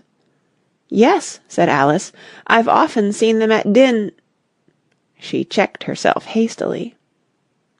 "I don't know where Din may be," said the Mock Turtle, "but if you've seen them so often, of course you know what they're like." "I believe so," Alice replied thoughtfully. "They have their tails in their mouths, and they're all over crumbs." "You're wrong about the crumbs," said the Mock Turtle. "Crumbs would all wash off in the sea, but they have their tails in their mouths, and the reason is—" Here the Mock Turtle yawned and shut his eyes. "Tell her about the reason and all that," he said to the Gryphon. "The reason is," said the Gryphon, "that they would go with the lobsters to the dance, so they got thrown out to sea, so they had to fall a long way, so they got their tails fast in their mouths, so they couldn't get them out again. That's all." "Thank you," said Alice. "It's very interesting. I never knew so much about a whiting before." "I can tell you more than that, if you like," said the Gryphon. "Do you know why it's called a whiting?" "I never thought about it," said Alice. "Why?" "It does the boots and shoes," the Gryphon replied very solemnly. Alice was thoroughly puzzled. "Does the boots and shoes?" she repeated in a wondering tone. "Why, what are your shoes done with?" said the Gryphon. "I mean, what makes them so shiny?" Alice looked down at them, and considered a little before she gave her answer. "They're done with blacking, I believe." "Boots and shoes under the sea," the Gryphon went on in a deep voice, "are done with a whiting. Now you know." "And what are they made of?" Alice asked in a tone of great curiosity. "Soles and eels, of course," the Gryphon replied rather impatiently. "Any shrimp could have told you that." "If I'd been the whiting," said Alice, whose thoughts were still running on the song, "I'd have said to the porpoise, 'Keep back, please. We don't want you with us.'" "They were obliged to have him with them," the Mock Turtle said. "No wise fish would go anywhere without a porpoise." "Wouldn't it really?" said Alice in a tone of great surprise.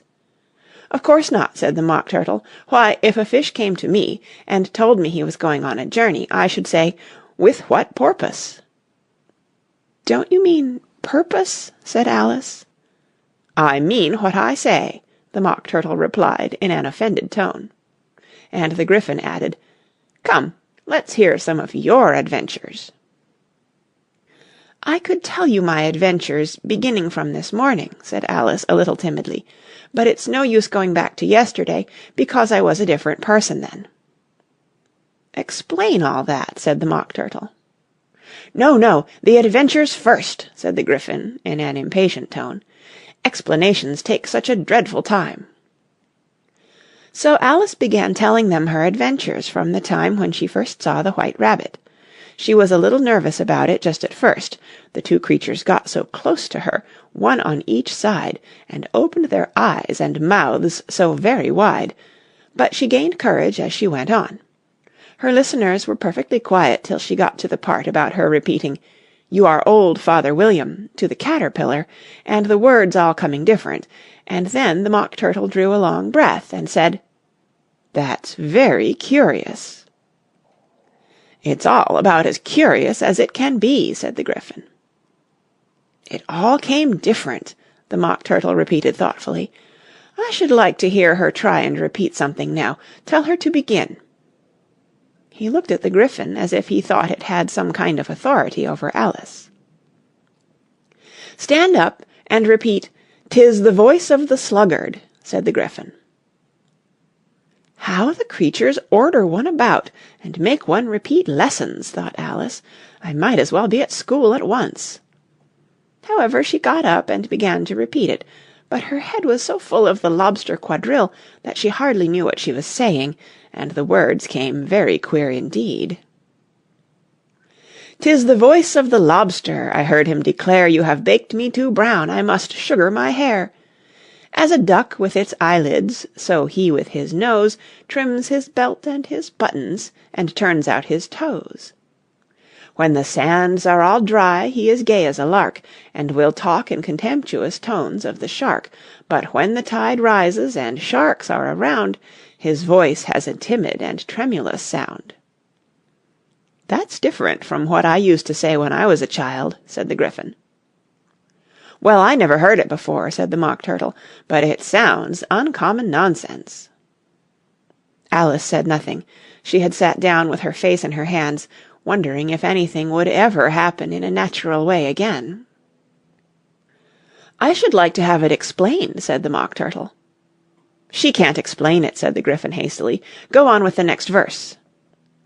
"But about his toes," the Mock Turtle persisted. "How could he turn them out with his nose, you know?" "It's the first position in dancing," Alice said, but was dreadfully puzzled by the whole thing, and longed to change the subject. "Go on with the next verse," the Gryphon repeated impatiently. "It begins, 'I passed by his garden.'" Alice did not dare to disobey, though she felt sure it would all come wrong, and she went on in a trembling voice. "I passed by his garden, and marked with one eye How the owl and the panther were sharing a pie. The panther took pie crust and gravy and meat, While the owl had the dish as its share of the treat. When the pie was all finished, the owl, as a boon, Was kindly permitted to pocket the spoon, While the panther received knife and fork with a growl, And concluded the banquet—" "What is the use of repeating all that stuff?" the Mock Turtle interrupted, "if you don't explain it as you go on. It's by far the most confusing thing I ever heard." "Yes, I think you'd better leave off," said the Gryphon, and Alice was only too glad to do so. "Shall we try another figure of the lobster quadrille?" the Gryphon went on, "or would you like the Mock Turtle to sing you a song?" "Oh, a song, please, if the Mock Turtle would be so kind," Alice replied, so eagerly that the Gryphon said, in a rather offended tone, no accounting for tastes. Sing her 'Turtle Soup,' will you, old fellow?" The Mock Turtle sighed deeply, and began, in a voice sometimes choked with sobs, to sing this: "Beautiful soup, so rich and green, Waiting in a hot tureen, Who for such dainties would not stoop? Soup of the evening, beautiful soup, Soup of the evening, beautiful soup, Beautiful soup, beautiful soup, Soup of the evening, beautiful, beautiful soup." Beautiful soup! Who cares for fish, game, or any other dish? Who would not give all else for 2 pennyworth only of beautiful soup? Pennyworth only of beautiful soup, Beautiful soup, beautiful soup, Soup of the evening, beautiful, beautiful soup. "Chorus again!" cried the Gryphon, and the Mock Turtle had just begun to repeat it when a cry of "The trial's beginning!" was heard in the distance. "Come on!" cried the Gryphon, and, taking Alice by the hand, it hurried off, without waiting for the end of the song. "What trial is it?" Alice panted as she ran, but the Gryphon only answered, "Come on!" and ran the faster, while more and more faintly came, carried on the breeze that followed them, the melancholy words, Soup of the evening, beautiful, beautiful soup. End of chapter 10. Chapter 11. Who Stole the Tarts? The King and Queen of Hearts were seated on their throne when they arrived, with a great crowd assembled about them, all sorts of little birds and beasts, as well as the whole pack of cards. The knave was standing before them in chains, with a soldier on each side to guard him, and near the king was the White Rabbit, with a trumpet in one hand and a scroll of parchment in the other. In the very middle of the court was a table, with a large dish of tarts upon it. They looked so good that it made Alice quite hungry to look at them. "I wish they'd get the trial done," she thought, "and hand round the refreshments." But there seemed to be no chance of this, so she began looking at everything about her, to pass away the time. Alice had never been in a court of justice before, but she had read about them in books, and she was quite pleased to find that she knew the name of nearly everything there. "That's the judge," she said to herself, "because of his great wig." The judge, by the way, was the king, and as he wore his crown over the wig (look at the frontispiece if you want to see how he did it), he did not look at all comfortable, and it was certainly not becoming. "And that's the jury box," thought Alice, "and those 12 creatures—" She was obliged to say creatures, you see, because some of them were animals and some were birds. "I suppose they are the jurors." She said this last word 2 or 3 times over to herself, being rather proud of it, for she thought, and rightly too, that very few little girls of her age knew the meaning of it at all. However, jurymen would have done just as well. The 12 jurors were all writing very busily on slates. "What are they doing?" Alice whispered to the Gryphon. "They can't have anything to put down yet before the trial's begun." "They're putting down their names," the Gryphon whispered in reply, "for fear they should forget them before the end of the trial." "Stupid things," Alice began in a loud, indignant voice, but she stopped hastily, for the White Rabbit cried out, "Silence in the court!" and the king put on his spectacles and looked anxiously round to make out who was talking. Alice could see, as well as if she were looking over their shoulders, that all the jurors were writing down "stupid things" on their slates, and she could even make out that one of them didn't know how to spell stupid, and that he had to ask his neighbour to tell him. "A nice muddle their slates'll be in before the trial's over," thought Alice. One of the jurors had a pencil that squeaked. This, of course, Alice could not stand, and she went round the court and got behind him, and very soon found an opportunity of taking it away. She did it so quickly that the poor little juror—it was Bill, the lizard—could not make out at all what had become of it, so, after hunting all about for it, he was obliged to write with one finger for the rest of the day, and this was of very little use, as it left no mark on the slate.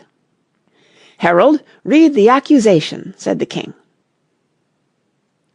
On this the White Rabbit blew 3 blasts on the trumpet, and then unrolled the parchment scroll, and read as follows. "The Queen of Hearts, she made some tarts, all on a summer day. The Knave of Hearts, he stole those tarts, and took them quite away." "Consider your verdict," the king said to the jury. "Not yet, not yet," the rabbit hastily interrupted. "There's a great deal to come before that." "Call the first witness," said the king, and the White Rabbit blew 3 blasts on the trumpet, and called out, "First witness." The first witness was the Hatter. He came in with a teacup in one hand, and a piece of bread and butter in the other. "I beg pardon, your Majesty," he began, "for bringing these in, but I hadn't quite finished my tea when I was sent for." "You ought to have finished," said the king. "When did you begin?" The Hatter looked at the March Hare, who had followed him into the court, arm in arm with the Dormouse. 14th of March, I think it was," he said. 15th, said the March Hare. 16th, added the Dormouse. "Write that down," the king said to the jury, and the jury eagerly wrote down all 3 dates on their slates, and then added them up, and reduced the answer to shillings and pence. "Take off your hat," the king said to the Hatter. "It isn't mine," said the Hatter. "Stolen!" the king exclaimed, turning to the jury, who instantly made a memorandum of the fact. "I keep them to sell," the Hatter added as an explanation. "I've none of my own. I'm a Hatter." Here the Queen put on her spectacles and began staring at the Hatter, who turned pale and fidgeted. "Give your evidence," said the king, "and don't be nervous, or I'll have you executed on the spot." This did not seem to encourage the witness at all. He kept shifting from one foot to the other, looking uneasily at the Queen, and in his confusion he bit a large piece out of his teacup instead of the bread and butter. Just at this moment Alice felt a very curious sensation, which puzzled her a good deal, until she made out what it was. She was beginning to grow larger again, and she thought at first she would get up and leave the court, but on second thoughts she decided to remain where she was as long as there was room for her. "I wish you wouldn't squeeze so," said the Dormouse, who was sitting next to her. "I can hardly breathe." "I can't help it," said Alice very meekly. "I'm growing." "You've no right to grow here," said the Dormouse. "Don't talk nonsense," said Alice more boldly. "You know you're growing too." "Yes, but I grow at a reasonable pace," said the Dormouse, "not in that ridiculous fashion." And he got up very sulkily and crossed over to the other side of the court. All this time the Queen had never left off staring at the Hatter, and, just as the Dormouse crossed the court, she said to one of the officers of the court, "Bring me the list of the singers in the last concert," on which the wretched Hatter trembled so that he shook both his shoes off. "Give your evidence," the king repeated angrily, "or I'll have you executed, whether you're nervous or not." "I'm a poor man, your Majesty," the Hatter began in a trembling voice, "and I hadn't begun my tea, not above a week or so, and what with the bread and butter getting so thin, and the twinkling of the tea—" "The twinkling of the what?" said the king. "It began with the tea," the Hatter replied. "Of course twinkling begins with a T," said the king sharply. "Do you take me for a dunce? Go on." "I'm a poor man," the Hatter went on, "and most things twinkled after that, only the March Hare said—" "I didn't," the March Hare interrupted in a great hurry. "You did," said the Hatter. "I deny it," said the March Hare. "He denies it," said the king. "Leave out that part." "Well, at any rate, the Dormouse said—" the Hatter went on, looking anxiously round to see if he would deny it too, but the Dormouse denied nothing, being fast asleep. "After that," continued the Hatter, "I cut some more bread and butter." "But what did the Dormouse say?" one of the jury asked. "That I can't remember," said the Hatter. "You must remember," remarked the king, "or I'll have you executed." The miserable Hatter dropped his teacup and bread and butter, and went down on one knee. "I'm a poor man, your Majesty," he began. "You're a very poor speaker," said the king. Here one of the guinea pigs cheered, and was immediately suppressed by the officers of the court. As that is rather a hard word, I will just explain to you how it was done. They had a large canvas bag, which tied up at the mouth with strings. Into this they slipped the guinea pig, head first, and then sat upon it. "I'm glad I've seen that done," thought Alice. "I've so often read in the newspapers, at the end of trials, there was some attempts at applause, which was immediately suppressed by the officers of the court, and I never understood what it meant till now." "If that's all you know about it, you may stand down," continued the king. "I can't go no lower," said the Hatter. "I'm on the floor as it is." "Then you may sit down," the king replied. Here the other guinea pig cheered, and was suppressed. "Come, that finished the guinea pigs," thought Alice. "Now we shall get on better." "I'd rather finish my tea," said the Hatter, with an anxious look at the Queen, who was reading the list of singers. "You may go," said the king, and the Hatter hurriedly left the court, without even waiting to put his shoes on. "And just take his head off outside," the Queen added to one of the officers, but the Hatter was out of sight before the officer could get to the door. "Call the next witness," said the King. The next witness was the Duchess's cook.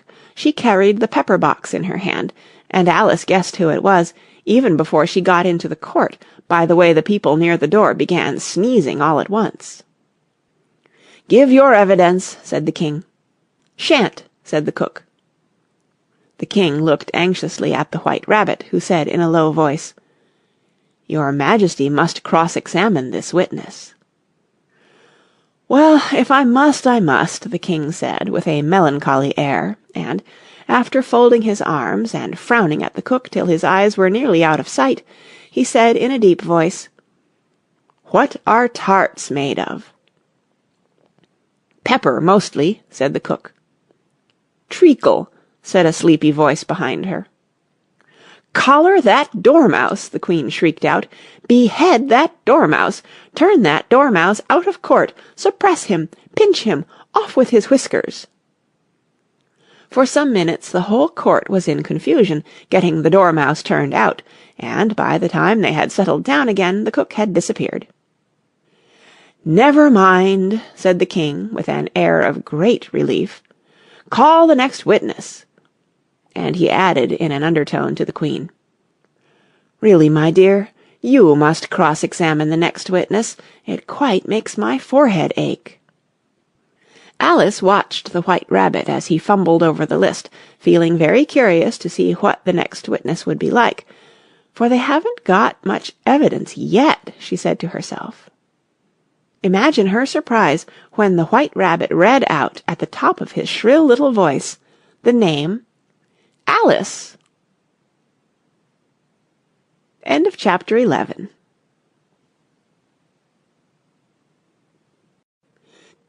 Chapter 12.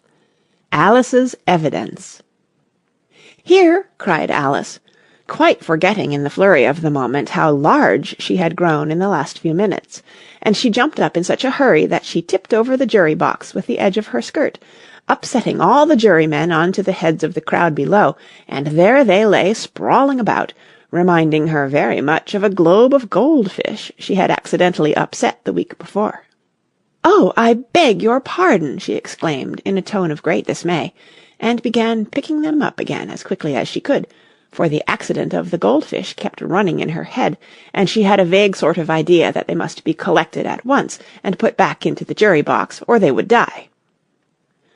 "The trial cannot proceed," said the King in a very grave voice, "until all the jurymen are back in their proper places. All," he repeated with great emphasis, looking hard at Alice as he said so. Alice looked at the jury box and saw that, in her haste, she had put the lizard in head downwards, and the poor little thing was waving its tail about in a melancholy way, being quite unable to move. She soon got it out again and put it right. "Not that it signifies much," she said to herself. "I should think it would be quite as much use in the trial one way up as the other." As soon as the jury had a little recovered from the shock of being upset, and their slates and pencils had been found and handed back to them, they set to work very diligently to write out a history of the accident, all except the lizard, who seemed too much overcome to do anything but sit with its mouth open, gazing up into the roof of the court. "What do you know about this business?" the King said to Alice. "Nothing," said Alice. "Nothing whatever?" persisted the King. "Nothing whatever," said Alice. "That's very important," the King said, turning to the jury. They were just beginning to write this down on their slates, when the White Rabbit interrupted. "Unimportant, your Majesty means, of course," he said in a very respectful tone, but frowning and making faces at him as he spoke. "Unimportant, of course, I meant," the King hastily said, and went on to himself in an undertone. "Important, unimportant, unimportant, important," as if he were trying which word sounded best. Some of the jury wrote it down important, and some unimportant.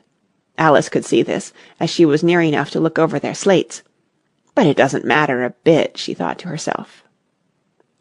At this moment the King, who had been for some time busily writing in his notebook, cackled out, "Silence!" and read out from his book, "Rule 42. All persons more than a mile high to leave the court." Everybody looked at Alice. "I'm not a mile high," said Alice. "You are," said the king. "Nearly 2 miles high," added the queen. "Well, I shan't go, at any rate," said Alice. "Besides, that's not a regular rule. You invented it just now." "It's the oldest rule in the book," said the king. "Then it ought to be number 1, said Alice. The king turned pale and shut his notebook hastily. "Consider your verdict," he said to the jury in a low, trembling voice. "There's more evidence to come yet, please your majesty," said the White Rabbit, jumping up in a great hurry. "This paper has just been picked up." "What's in it?" said the queen. "I haven't opened it yet," said the White Rabbit, "but it seems to be a letter written by the prisoner to somebody." "It must have been that," said the king, "unless it was written to nobody, which isn't usual, you know." "Who is it directed to?" said one of the jurymen. "It isn't directed at all," said the White Rabbit. "In fact, there's nothing written on the outside." He unfolded the paper as he spoke, and added, "It isn't a letter, after all. It's a set of verses." "Are they in the prisoner's handwriting?" asked another of the jurymen. "No, they're not," said the White Rabbit, "and that's the queerest thing about it." The jury all looked puzzled. "He must have imitated somebody else's hand," said the king. The jury all brightened up again. "Please, your majesty," said the knave, "I didn't write it, and they can't prove I did. There's no name signed at the end." "If you didn't sign it," said the king, "that only makes the matter worse. You must have meant some mischief, or else you'd have signed your name like an honest man." There was a general clapping of hands at this.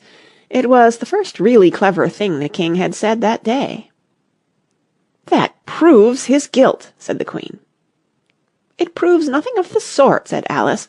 "Why, you don't even know what they're about." "Read them," said the king. The White Rabbit put on his spectacles. "Where shall I begin, please your majesty?" he asked. "Begin at the beginning," the king said gravely, "and go on till you come to the end. Then stop." These were the verses the White Rabbit read. "They told me you had been to her, and mentioned me to him. She gave me a good character, but said I could not swim. He sent them word I had not gone. We know it to be true. If she should push the matter on, what would become of you? I gave her 1, they gave him 2, you gave us 3 or more. They all returned from him to you, though they were mine before. If I or she should chance to be involved in this affair, he trusts to you to set them free exactly as we were.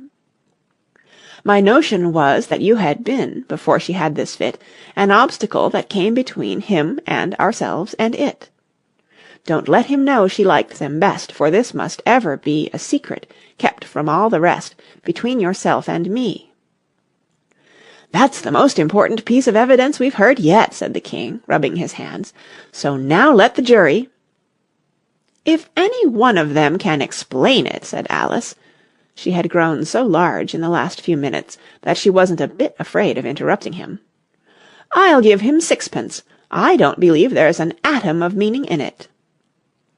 The jury all wrote down on their slates, "She doesn't believe there's an atom of meaning in it," but none of them attempted to explain the paper. "If there's no meaning in it," said the king, "that saves a world of trouble, you know, as we needn't try to find any.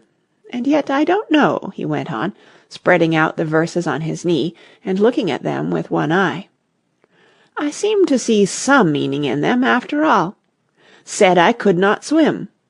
You can't swim, can you?" he added, turning to the knave. The knave shook his head sadly. "Do I look like it?" he said, which he certainly did not, being made entirely of cardboard. "All right so far," said the king, and he went on muttering over the verses to himself. "We know it to be true." That's the jury, of course. "I gave her 1, they gave him 2. Why, that must be what he did with the tarts, you know." "But it goes on, 'They all returned from him to you,'" said Alice.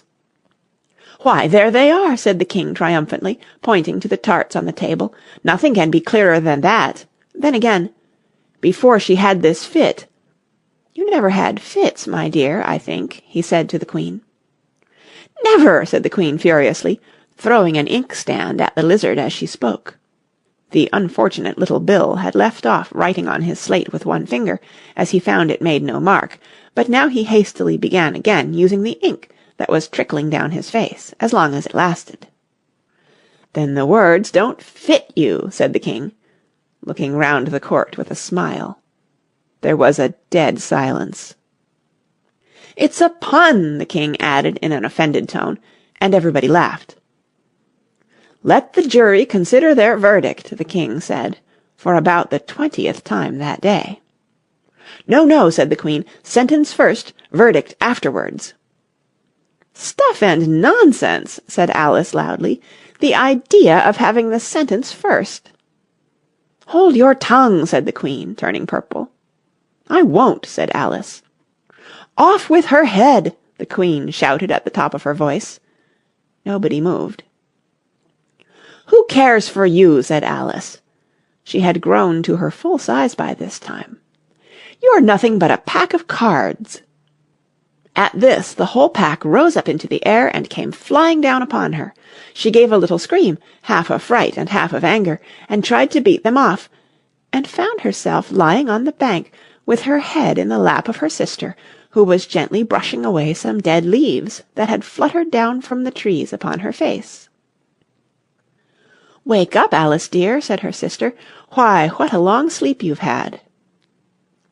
"Oh, I've had such a curious dream," said Alice, and she told her sister, as well as she could remember them, all these strange adventures of hers that you have just been reading about, and when she had finished, her sister kissed her and said, "It was a curious dream, dear, certainly, but now run into your tea. It's getting late." So Alice got up and ran off, thinking while she ran, as well she might, what a wonderful dream it had been. But her sister sat still just as she left her, leaning her head on her hand, watching the setting sun and thinking of little Alice and all her wonderful adventures, till she too began dreaming after a fashion, and this was her dream.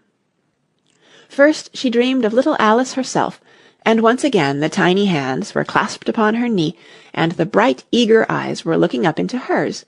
She could hear the very tones of her voice, and see that queer little toss of her head to keep back the wandering hair that would always get into her eyes, and still as she listened, or seemed to listen, the whole place around her became alive with the strange creatures of her little sister's dream. The long grass rustled at her feet as the white rabbit hurried by. The frightened mouse splashed his way through the neighbouring pool. She could hear the rattle of the teacups as the March Hare and his friends shared their never-ending meal, and the shrill voice of the queen ordering off her unfortunate guests to execution. Once more the pig baby was sneezing on the Duchess's knee, while plates and dishes crashed around it.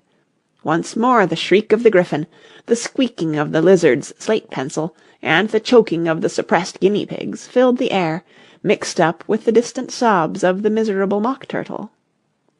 So she sat on, with closed eyes, and half believed herself in Wonderland, though she knew she had but to open them again, and all would change to dull reality. The grass would be only rustling in the wind, and the pool rippling to the waving of the reeds. The rattling teacups would change to tinkling sheep bells, and the queen's shrill cries to the voice of the shepherd boy. And the sneeze of the baby, the shriek of the griffin, and all the other queer noises would change, she knew, to the confused clamour of the busy farmyard, while the lowing of the cattle in the distance would take the place of the mock turtle's heavy sobs.